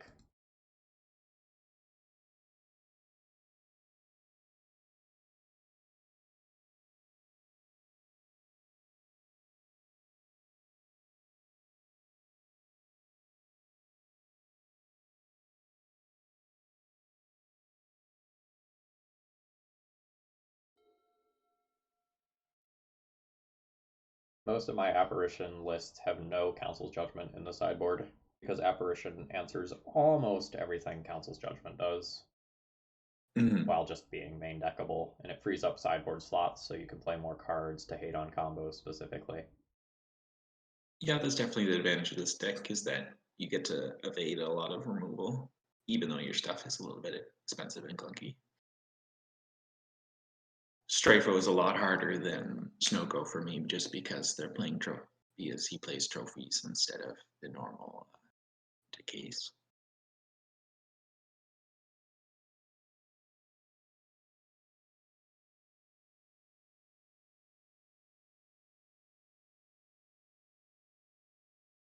Ooh. So eliminate. Oh yeah, we can just kill it, huh? Because that's a better use of our mana.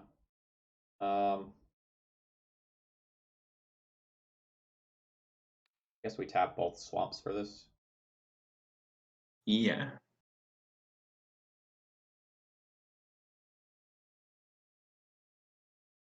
So he could vial something in, but then if he flickers, do you have any instant flickers at 3 CMC? Flicker Wisp, but not one that will only immediately put it back into play, no.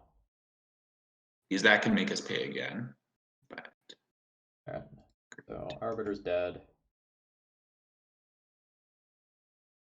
at Splendor, it stops them porting us, which is nice. and that's a pretty big punish for opponent not porting. I'll let them not know that interaction. Yeah, this is our opponent's first time playing against. Oh, and Yeah. this is the classic tap after Splendor comes in. I'm gonna give him a smiley face in chat.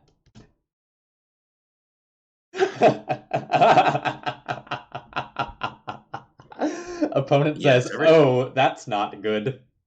there's many a lands player has tried to tap their stuff and realized it only taps for black with my Roborga. I think we Dark red. Ritual and play both our cards. Yeah, I like it. So then they need both Council's Judgment and Apparition to win.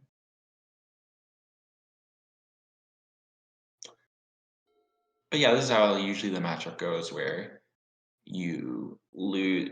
You can often lose game one just because you have so many dead cards like Tronosphere and stuff. But the game two and game three are just very good. So I don't think they can beat the hard lock next turn.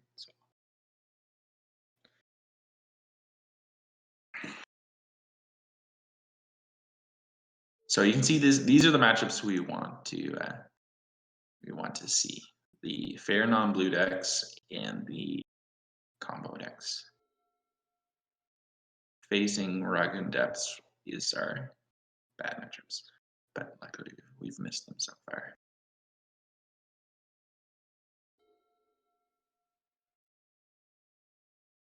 Yep, we have gotten the concession, so we're up to 3-0.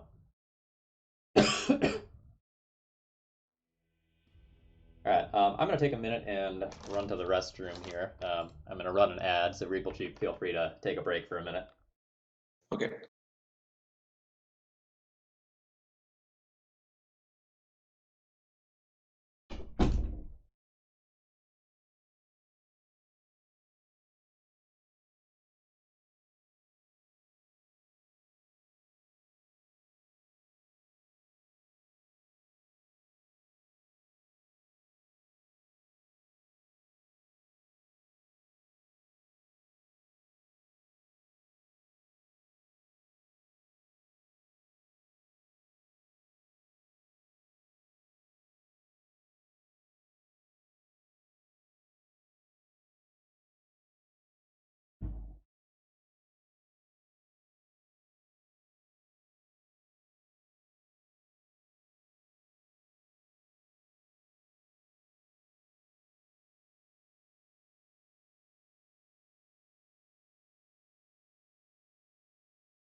Yeah, Alaman, GG.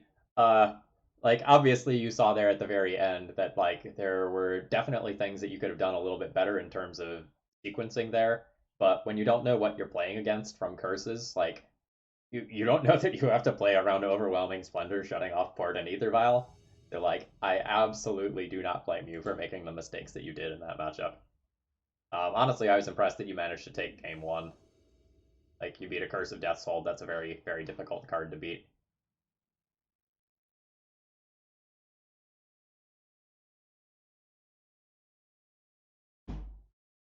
Reeplcheep, are you back yet? No. Alright, I'm just gonna hang out and chat for a second then. Our hand's okay, but I want to see Reeplcheep's opinion on it. Yeah, so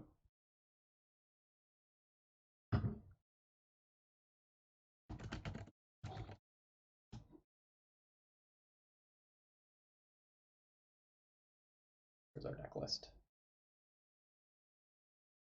So Curses tends to have 3 finisher cards that you need to be aware of that they search up with Curse of Misfortune, and you saw 2 of the 3. The last thing that you didn't see was Cruel Reality, which as you sacrifice a creature at the beginning of each one of your upkeeps, and if you can't, you lose 5 life.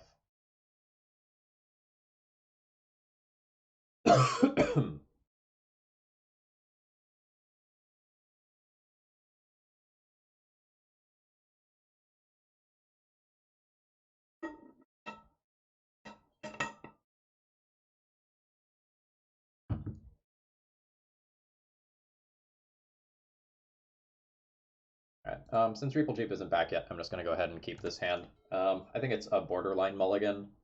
We have Chalice of the Void, which is fine as a turn 1 play, but we don't have any payoff after that. I'm back. Okay. I just kept the hand. Our hand is only okay. Looks like we're playing against Snoko. Yeah. So here is the. Do you think they have a force already? Because you could check. You could chalice first, or you could predation here. Kind of just want to jam. Like, this has the highest impact if it's played this turn before they have to cast other cantrips. Sure. I don't think they run days, so you could save 2 life if you wanted to. So I think it's highly likely we're gonna have to bitch the Dark Ritual to the Mox anyways. Yeah, I wanted to keep my options open because I don't know exactly how the rest of this game is going to play out.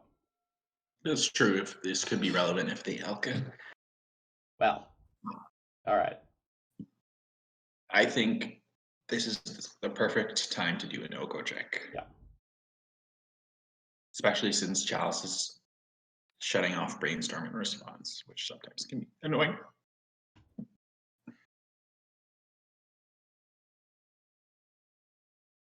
Definitely feeling punished for playing the Ancient Tomb on 1 now, though. Well, we got a force. We got 2 cards, so like, good with that. I don't think there's any world where we like Chrome Mox this turn. I don't think that's necessary. Yeah. So just having, if that was a different utility land, like a castle or something, it would take so much longer to try and trade for an Oko. Ouch. So he can just play Leyline here and hope to rip your helm. Yep. Yeah, you're gonna have to take another 2 though for the black. You have to play out Crow. Blah.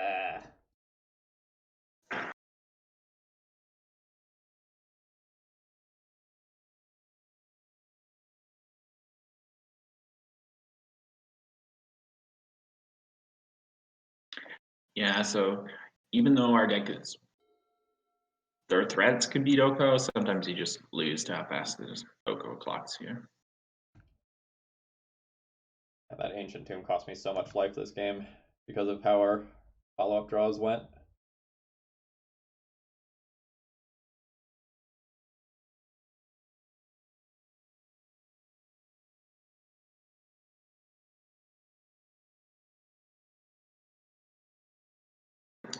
Yeah, so that's how sometimes it goes. They force your answer for the Oko, and then Oko kills you. Do we have any outs? I don't think we do, right? They just like food, attack us to 2, then Ancient Tomb is off.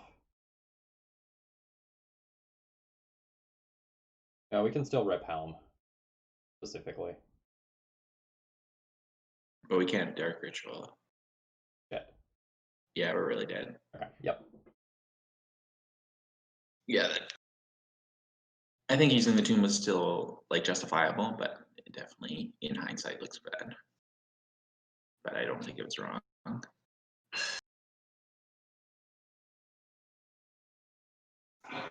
Yeah, I mean, I didn't really foresee like Force of Negation protecting Oko into Oko and us having to use Ancient Tomb 3 or 4 turns in a row. Yeah, so 5 Andy, we would, it wins, but we can't get to 5 mana without tapping our tomb. Alright, so I assume you're on Dystopias for this matchup. What else? What are you doing?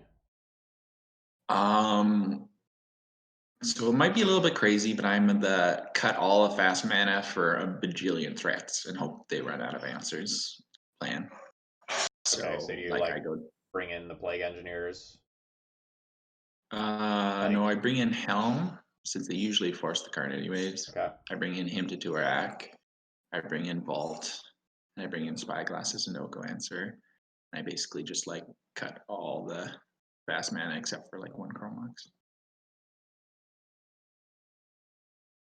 It's a sort of, it's basically just assuming they're going to have a million Force of Will, so you just keep casting things that win the game, and hopefully they run out of Force of Wills.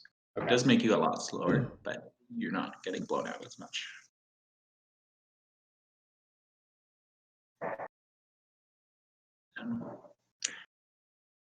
You could cut the last Chromox for Plague Engineer, but that's just my personal Mm.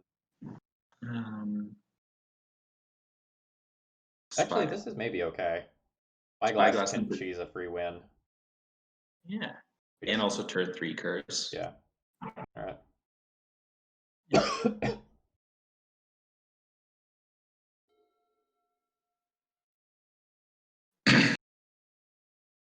Even if it is a tap land, as you can see here, the tap land is not very relevant. All right. So do we hit Polluted Delta? It keeps our opponent off of blue on turn 1. It keeps them off of 3 mana. Or do we just name Oko?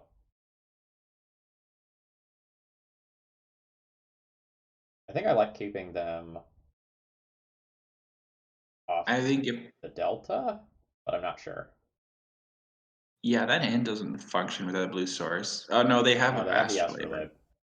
I think with the astrolabe, you just name Oko.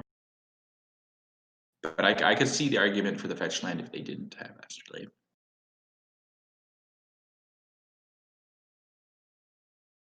What's the CMC of Entreat? 3? Well, 3 in hand. So we can take it with a Palaka Predation, but we're probably not doing that. I'm just saying if we draw a black source, we could predation just to check for force of will. But Yeah, it seems like our stage. our opponent pondered aggressively looking for some sort of force effect and then shuffled when they didn't find it. So I think it's likely they don't have a force of will right here. So I think jamming is correct. Oh, they might find it here. That was a no shuffle, but we still might be in the situation where we still need to jam. Yeah, they might have found another ponder or something. Ancient Tomb? Yeah, I think Ancient Tomb just because that lets you actually hardcast Curse if we draw some other black sources.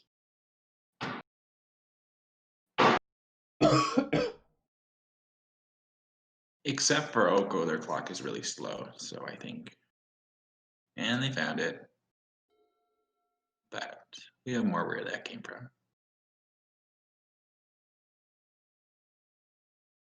Oh, and that's going to be another force, probably. They might not have a blue card to go with it anymore. Yeah, you might as well play the tomb. But we really want to draw Nuremberg here.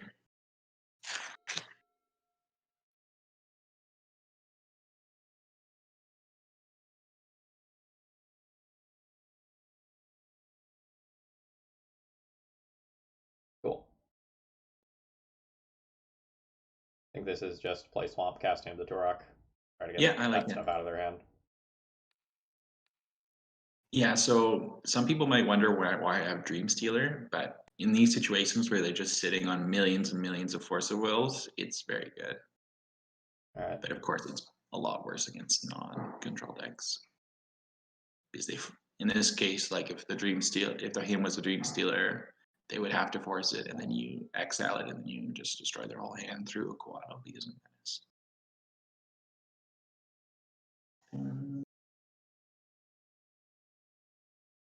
All right. You're probably dead. We might not be. 2, 4, 6, 7, 8. One has a force of will. They have one With Back card to left. Basics, I don't think. Yeah, with one unknown. The last unknown is blue, we lose, Yep. but I just think with back to basics, we're not getting any better. And this is a real shot of winning.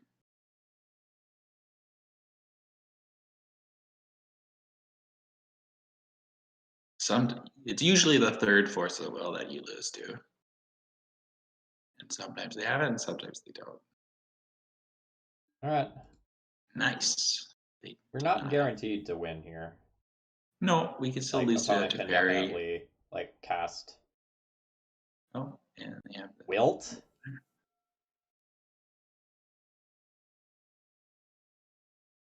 All right. So it's a little demoralizing, but we can still win with the helm at any point. So Do I play this? I guess it depends on how aggressive you want to be. It like the only thing that this does is specifically help to play around top deck, helm, and activate in the same turn. So Just not sure if we can win. If you think we can win the long game, waiting for a basic would make sense. not sure we win the long game at 7. Yeah, okay. I think it's worth playing just because it makes our clock 1 turn faster. Although they probably have the blue card for that force now. Yeah. Basic swamp looking hot.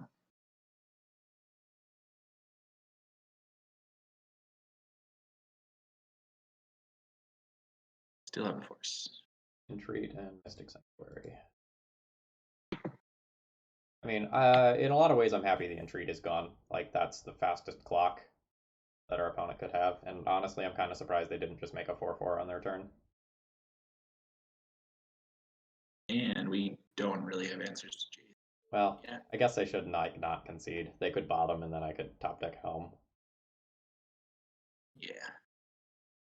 If we don't get helm here, it's probably correct to concede, but it's possible they don't have blue card. I think just jam. If it doesn't resolve, yeah, we'll concede. Although with no cruel reality, we might still lose the Jace, but I think it's worth trying.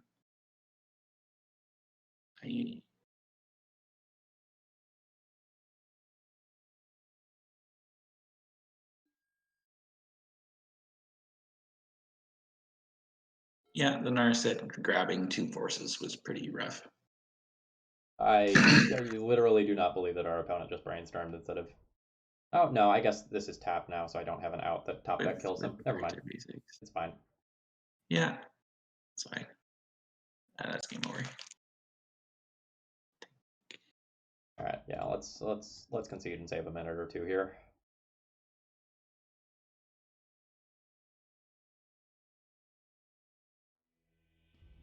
Yeah, but it could have easily gone differently if the him hit the force there or various other things, or they didn't.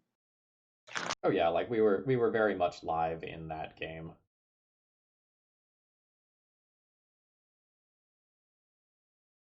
If we had another black source instead of the 2, we could have kept an extirpation, which would hit. Which would have just taken their force. It was close.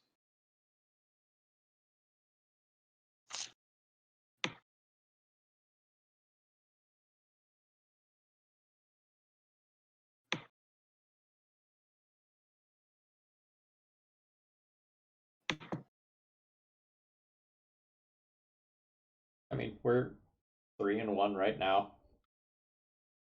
Like no complaints about how the deck is performing. Feels pretty good. Yeah, and obviously it's a little bit of a meta deck. You just destroy most fair non-blue decks in combo, but obviously trying to resolve 5 drops against 10 free counters is difficult.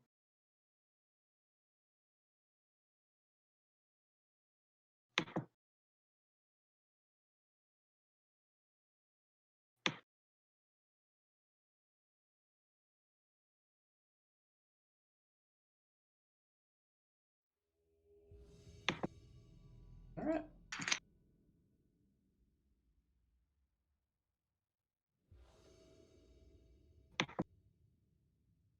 It was a little bit earlier, Doc Doolittle, but yeah, the main reason Spyglass is there is for Thespian Stage. So. I think we're keeping this hand. Turn 2 curse, turn 1 leyline. Yeah. I'm always down for the turn 1, turn 2 curse YOLO.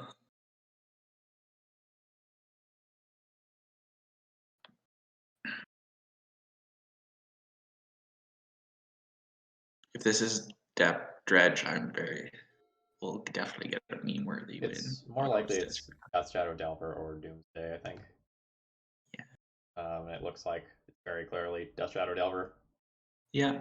So I think we just, in this case, we just slowly make land drops, eliminate the threats. Yeah, I don't think we're looking to jam turn 2 curse anymore. I guess the only question is if they play a Death Shadow duel, since we'll have to Dark Ritual to play around days anyways, would you consider Dark Ritualing out a remove?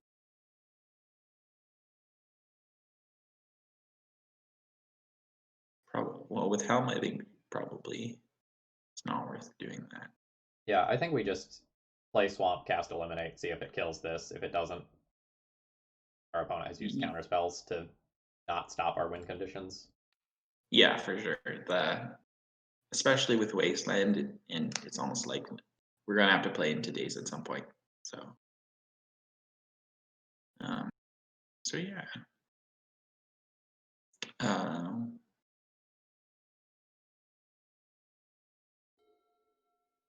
But yeah, that's kind of what the deck wants to do. Turn 2 disruption into turn 3 win the game, turn 4 win the game. I think we just jam Rit Helm. We have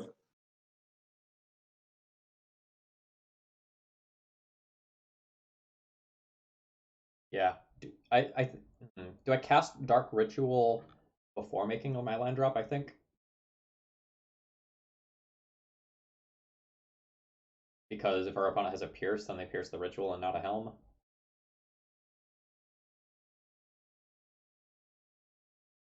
And maybe that doesn't matter. sure. See that. I can see that.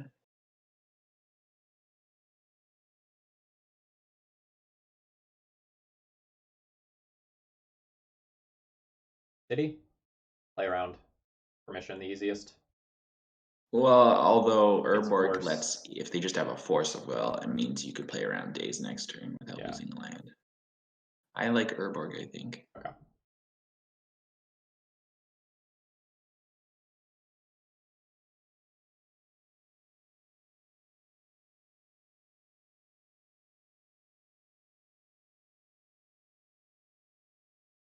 There's one force of will down.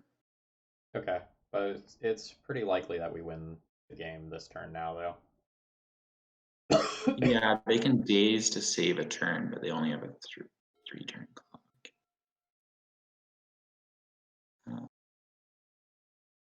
Yeah, we much rather get that baselanded. Alright, it's still just jam Helm, try to win the following turn, right? Like, we're under a lot of pressure now.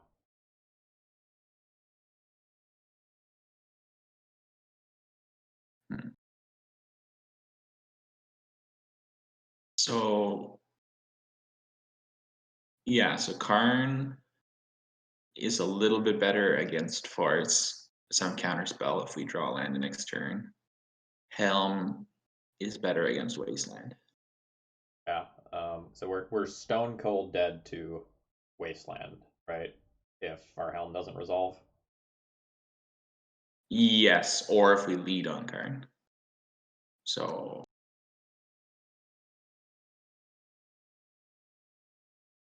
Helm wins no matter what, unless our opponent counters it, right? Like, there is no out for our opponent. They cannot do any hasty damage. There's nothing like a walking ballista, no haste creatures. yeah, I don't think they run Stayful.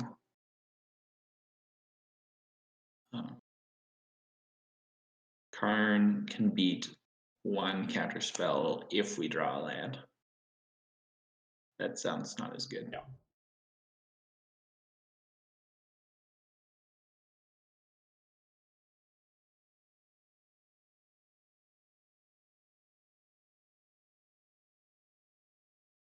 Yep, okay.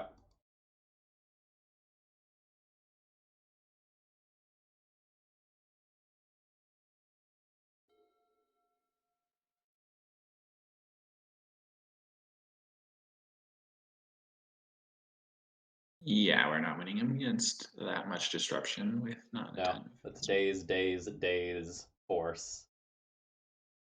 Thoughtseize. Also thought these, And yeah. double nat flip.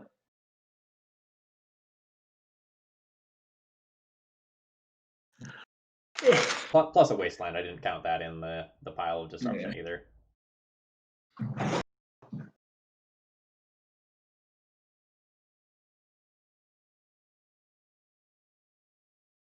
I don't know. We can draw a land and maybe win with Curse of Misfortune. Wait, no. No. Possible. Yeah, that's stabbed. Alright. Dead. Yeah. Although, yeah. Yeah. Although that's not really Predation's fault if, like, a lot of other things would not win in that spot either. I think even a Murderous Rider would be too slow. Yeah, we're dead. Alright, so I assume you're Plague Engineering.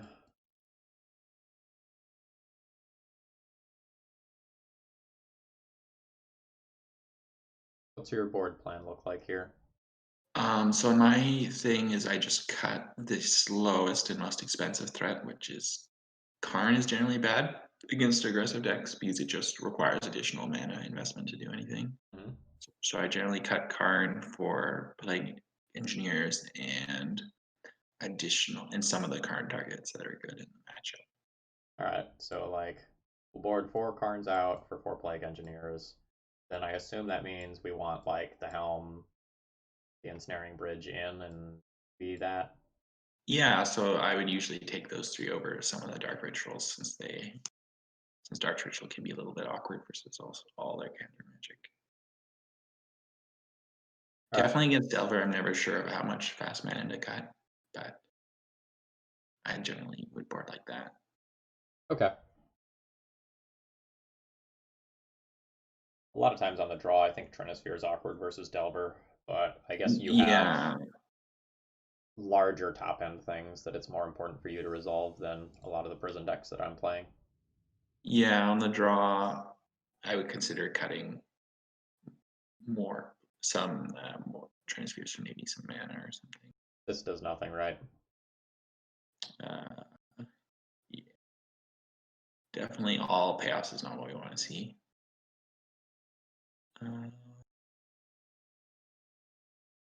Chalice is really good against them, and you can put Splendor back. This is not a good hand, but I think this falls into the category of hands that are good enough that you keep them. Yes, and any black source improves this hand immensely.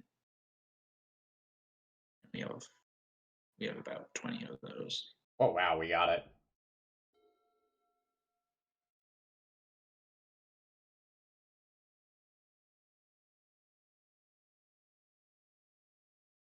So assuming I would not play Chalice this turn because they might have Ratchet Bomb. But I don't think you can do anything until you draw black source. We do have the option of just playing a Chalice on 2, but that shuts off our pile of eliminates, which seems bad. And also it makes any of our black cards really awkward to cast. I think we just passed the turn without playing a land. What about you? Yeah, I like it. If we see they make a land drop and they don't play Ratchet Bomb, then I could consider they might have like a Borrower or something, and then you could play a second Chalice.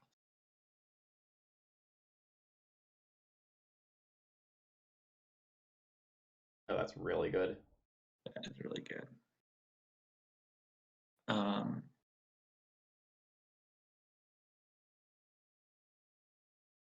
Now there's an argument for Chalice on 2 because it also cuts off days, which is a bit of a problem for this hand. I think we put Engineer under. Yeah, I agree. So now you just decide, do you want to jam because they didn't have Force of Will 2 turns ago? Or do you want to cut off days first?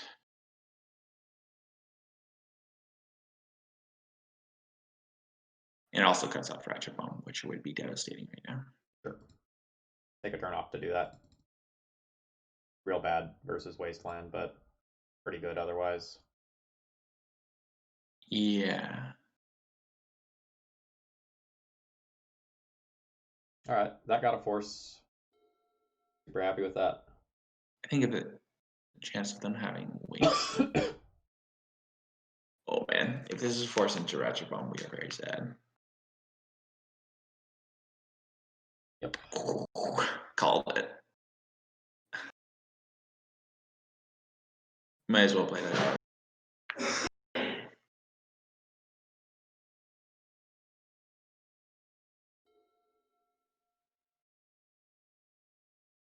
Still getting the Child's Force is better than getting the Curse's Forest.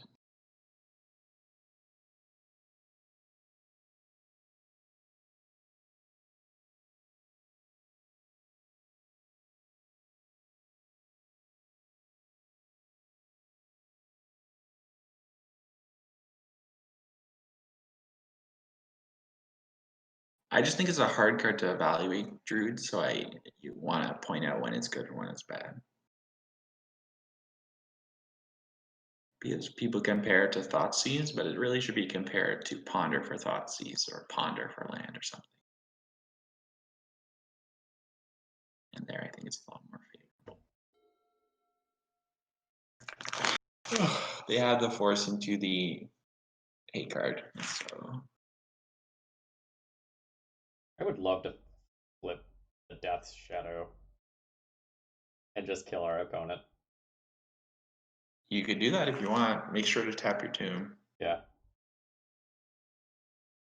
I think that's actually pretty reasonable because there's no way we're casting Leyline anytime soon. Yep.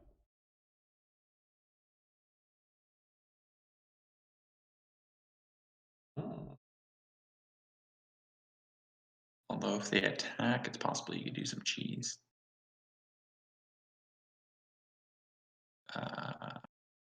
Oh, that's Okay. large. Okay. That would be a reason to not tap your tomb, but No, we're dead on board. I need to hit a creature. sure.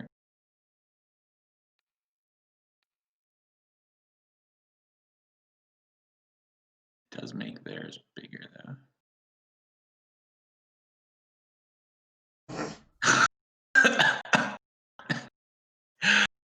It's not our day. All right. Yeah, well, maybe the chump is enough to win. They had any good? Haven't really had any good opportunities to days yet, so we could. So we take 8, go to 4. We're taking 2 off the Ancient Tomb. Does that work? But yeah, they become 2/1/1s. Oh, we can't block. Does either of them have flying? Mother. I have to play Wait, if we can we win by attacking with Brazen exiling the Borrower curse? twice. Play chump with the Plague Engineer and Yeah. attack twice. Okay. I like that, and then we don't have to tap the tomb, so the shadow doesn't get bigger. I like this line. Hype. So, yeah, we name the demon because we are blocking the avatar. Sure. And this also plays around it. But Okay, well, I have to tap the Ancient Tomb. Just not yeah, negotiable. but I'm still not sure if that kills us.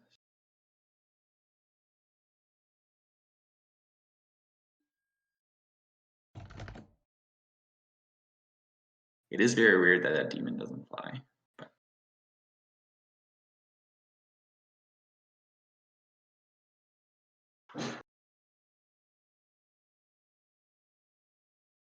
oh man, so that's so It's 1 life, so like a fetch land or something does it.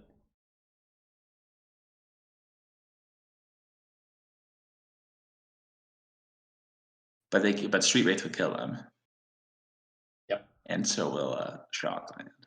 Yeah, so it has to be fetch land, or maybe some sort of bounce. Oh, never spell. mind. Sorry, the thing won't. It'll only grow if we lose life. So they have to have removal or they lose. Because we're the one with the highest Oh, life I total. see. I see. Yes!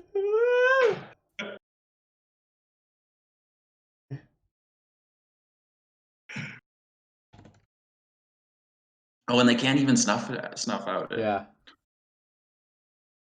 Jesus blunt.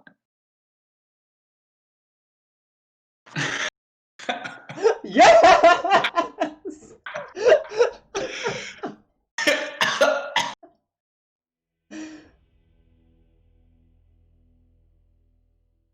Okay. Yeah.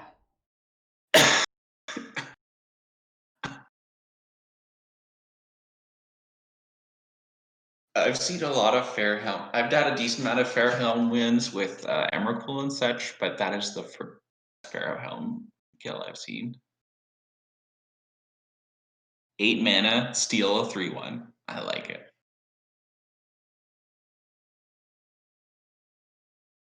On the draw, I could consider cutting 1 or 2 Trinospheres for dark. Yeah, that's what I'm thinking about.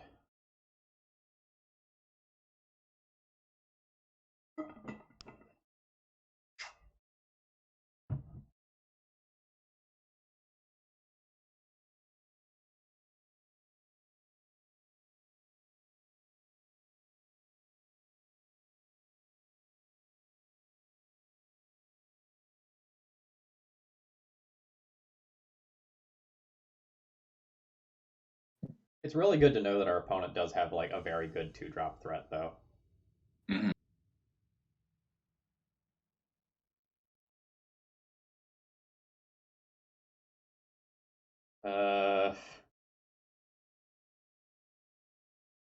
Thoughts? Okay. Leyline's good. Chalice is good. Predation's okay. I think it's better. This is not amazing, but it's better than the average 5, and it's pretty resistant to Wasteland. All right. Toss back Urborg or Swamp Force, maybe. Yeah, I'm not sure what's better from like a life point of view.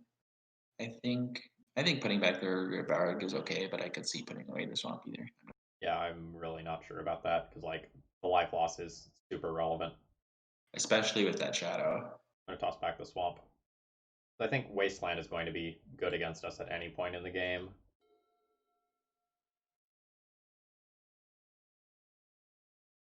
Every time we tap 2, it doubles that Scourge's life, basically.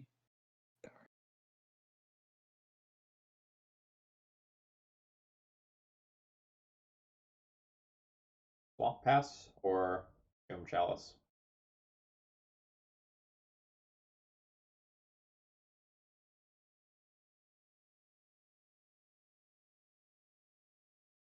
I think the Swamp Pass. I feel like something that doesn't have turn 1 Delver or turn 1 Ink Thoughtseize has to have like multiple days.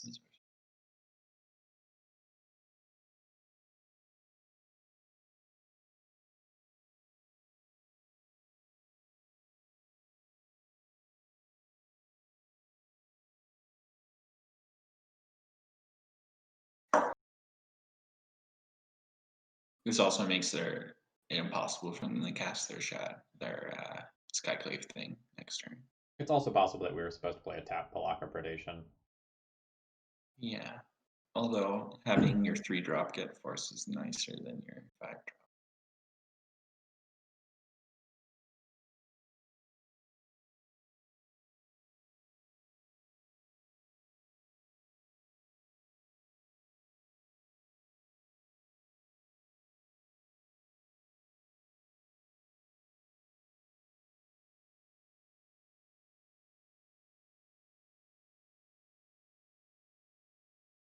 Yeah, here I can see the argument for Predation tap just because you're drawing 5-drops. Yeah. I think I agree with that. Like hopefully Now, of course, if they didn't have days, but you never know. I think this arc played so far has been good. Curse of Death's Hold really not super impressive in this matchup. Like it's a combo piece with the other curse, but like making our opponent's creatures one smaller isn't hyper relevant. Yeah, we did see the borrower though. Yeah. and there are delvers, to be fair. Yeah, I could see an argument that maybe you'd get rid of those over for another plague engineer.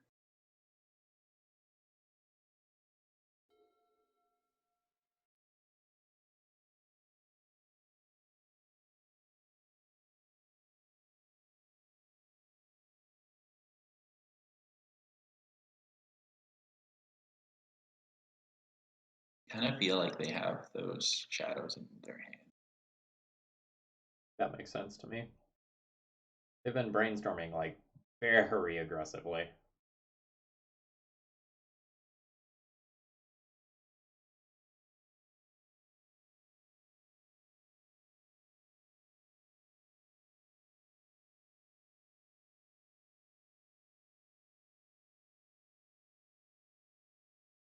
Lemonade's great.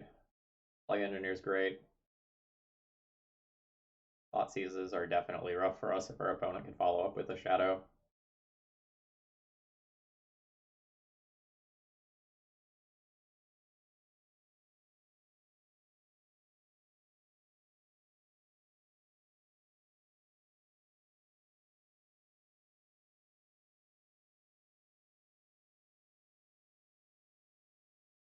That's fine.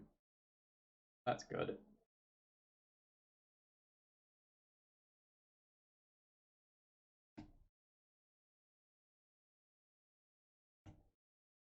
Delver is presumably going to flip. Oh, Stubborn Denial. Ouch. That's not turned on yet. Well, it's still Mana Tithe, which is good enough to counter our stuff next turn.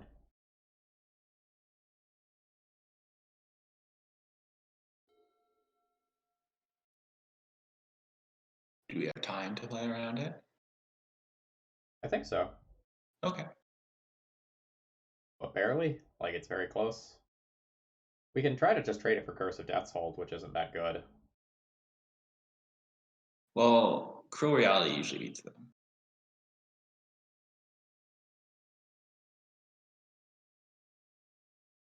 Oh, trade it for Curse of Death. Yeah. Death's Hold. Like, go Ancient Tomb, Curse of Death's Hold, try to trade it for the Stubborn Denial, and then next turn play Curse of Misfortunes around Days. Sure. It's a very bad line if they have a Force of Will or Force of Negation, but I don't know that we're beating a Force of Will or Force of Negation anyway. Like, Yeah. that counters this no matter what. Assuming we're tapping our tunes multiple times, we're probably dead in like 3 turns or so.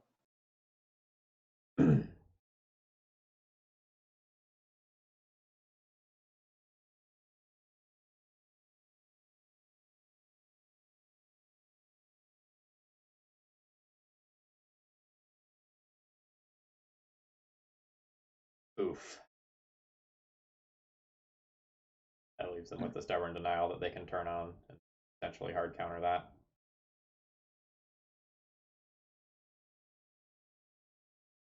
We're very close to dead now.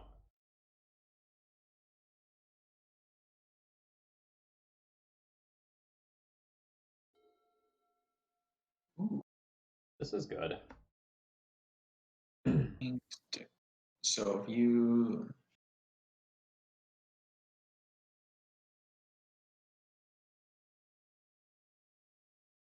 So Plague Engineer is faster than Curse. So you could play Curse first, get Splendor, and then Plague Engineer on either of the 1/1s, and then block the other one. So we don't have to Plague Engineer first. What do we do? What happens if we Plague Engineer first? We kill Brazen Borrower, we take 3 from Delver, going to 6, then we cast Curse of Misfortunes, going to 4, then Delver attacks us to 1, then we get Cruel Reality.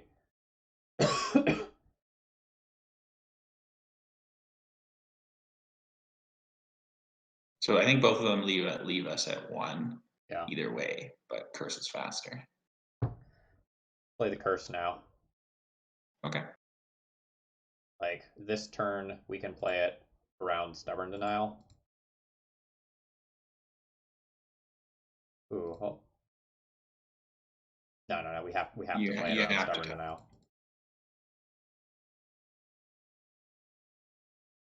Yeah. So like if we get Wastelanded, for example, it's much better to play the Curse first. And it also just it gives them one less turn to draw or counter, or at least spell pierce.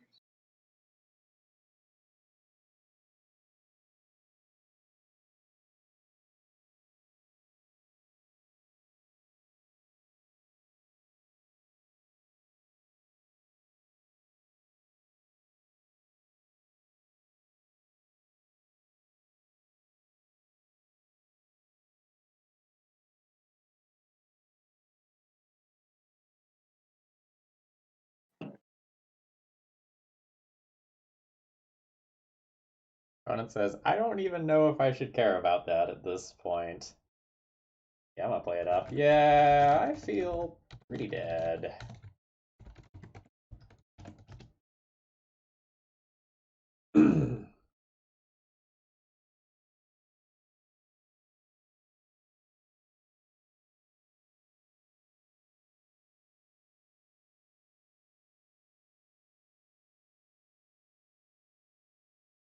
He is right that he doesn't. He still wins through no follow up.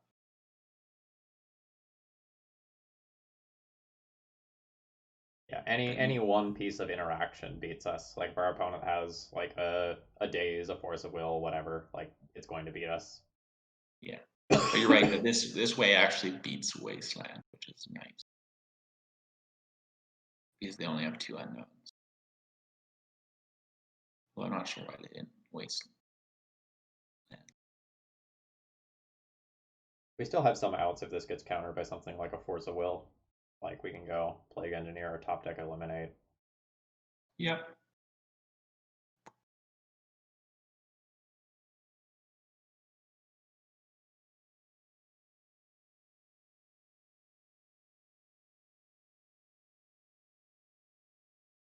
Maybe they have a Gurmag in hand. Or did they cut Gurmags for that shadow thing? Oh, I assume Garmags are gone from the list if they have that new card to mess around with. I don't know for sure. Yeah, I'm fine, just trying Andy. to. This spinning circle here means our opponent has priority, like thinking or doing stuff. I kind of like it as one of the new UI things. Tells if you're lagging out or not.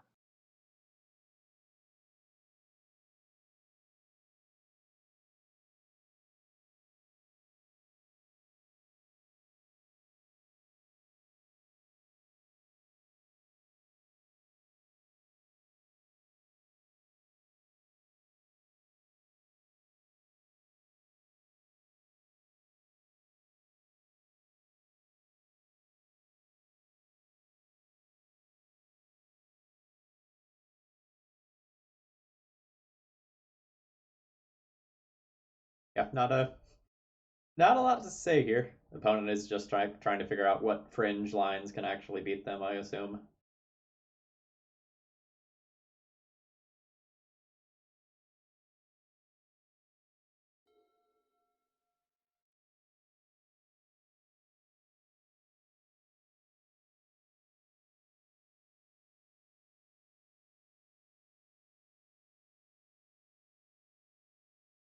Okay. We beat that.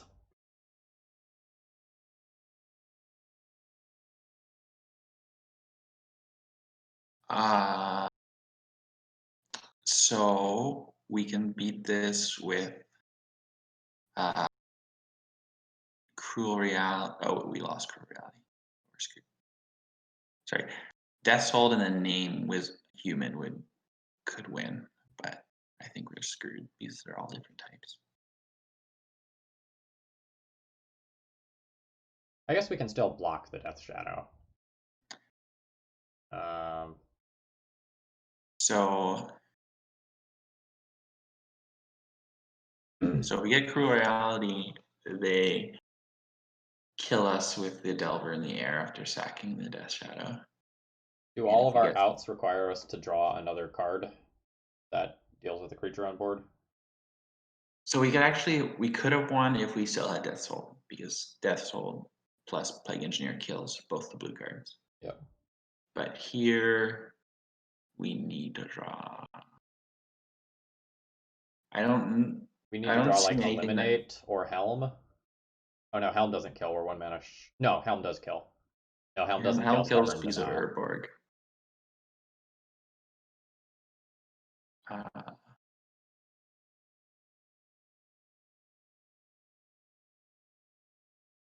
yeah, the extra threat is that's a different type. Is difficult.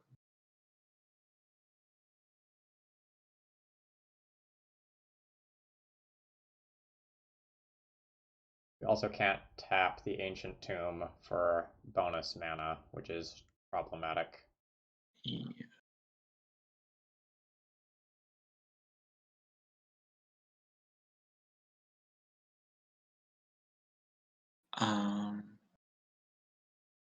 I think the best option is so we can't win because we know they have the counterspell for any eliminates. So I think the best way to win is Cruel Reality, kill the fairy, and hope they sack the wrong creature. Because I don't think we have any real outs because of the known. There's the Ensnaring Bridge. We can draw that. Oh wait, no. Stubborn Denial is a hard counter now, isn't it? Well, we can turn the hard counter off with Splendor, but then we have a whole bunch of 1/1s, which is not the best. It was pretty good against Bridge. Yeah, okay. Alright, so Cruel Reality. Yeah, so Cruel Reality, hope they sack the Death Shadow instead of the Delver. I think we're pretty screwed. And then just name Rogue or something. Yep.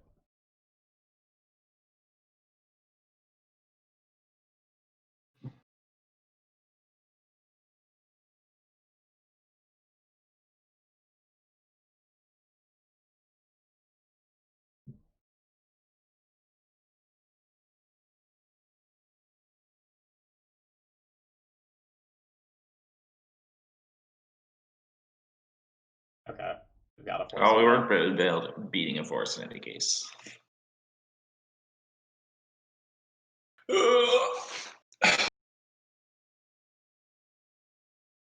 Well, that's the line.